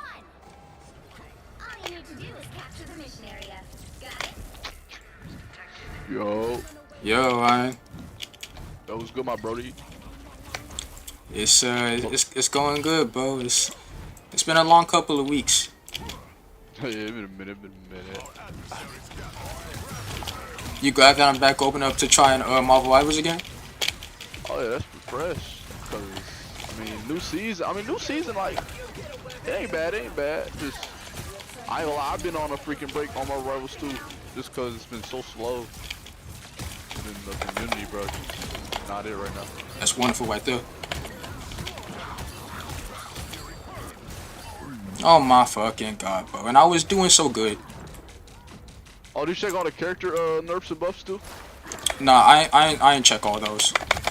Bro, Thing got a freaking new attack. Like they kind of reworked him where he could just, you know, his where you could jump on your allies and stuff. To, yeah. Like go back to him. So now you could jump on enemies, bro. So you could jump to flyers and hit a fist at them. It's kind of crazy, ain't gonna lie. Oh yeah, I saw that. But that's the only thing I saw. I didn't see anything else. Yeah, it's that, and then like the whole thing with Spider-Man buff and kinda nerfed, bro. They took away his team up anchor, so that sucks. Have you tried Phoenix yet? Yeah, bro, she's crazy, bro. Yeah, she really is. She's like a Hella. She's like a Hella, but like she's like a prototype Hella that can do like sort of explosions. Yeah. Oh my goodness. But you can't play like her like your Hella though. That's the only thing. Yeah. You gotta play like different. She's kind of like a brawler type of character and a pope. Brawler / pope type of character. Nigga can't catch me.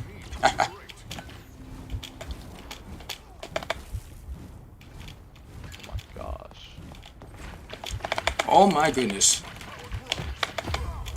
She chased me all the way because she really wanted my dick, bro. Chasing me all the way around the map trying to kill me. She want that dead? She want that dead? I mean, it's not my fault, so I would give it to her. Oh, that nigga gooned out. What the hell? Oh, bro, you see the they got like some summer skins though for this. Oh yeah, I saw. I'm actually fucking with the summer skins. They look cool as fuck. Nah, they freaked out with the skins though. I seen that they got a Psylocke and a Luna Snow. Nah, they went full out, gooned out for the community. Well, and then they got a Loki with a big ass dick bulge. Like his bulge is fucking big as shit, no homo. Like that nigga crazy, bro. And then a Loki too, and I think, oh yeah, and they got the thong. They got the thong. They finally released the thong. Oh yeah, the thong. That boy looks crazy.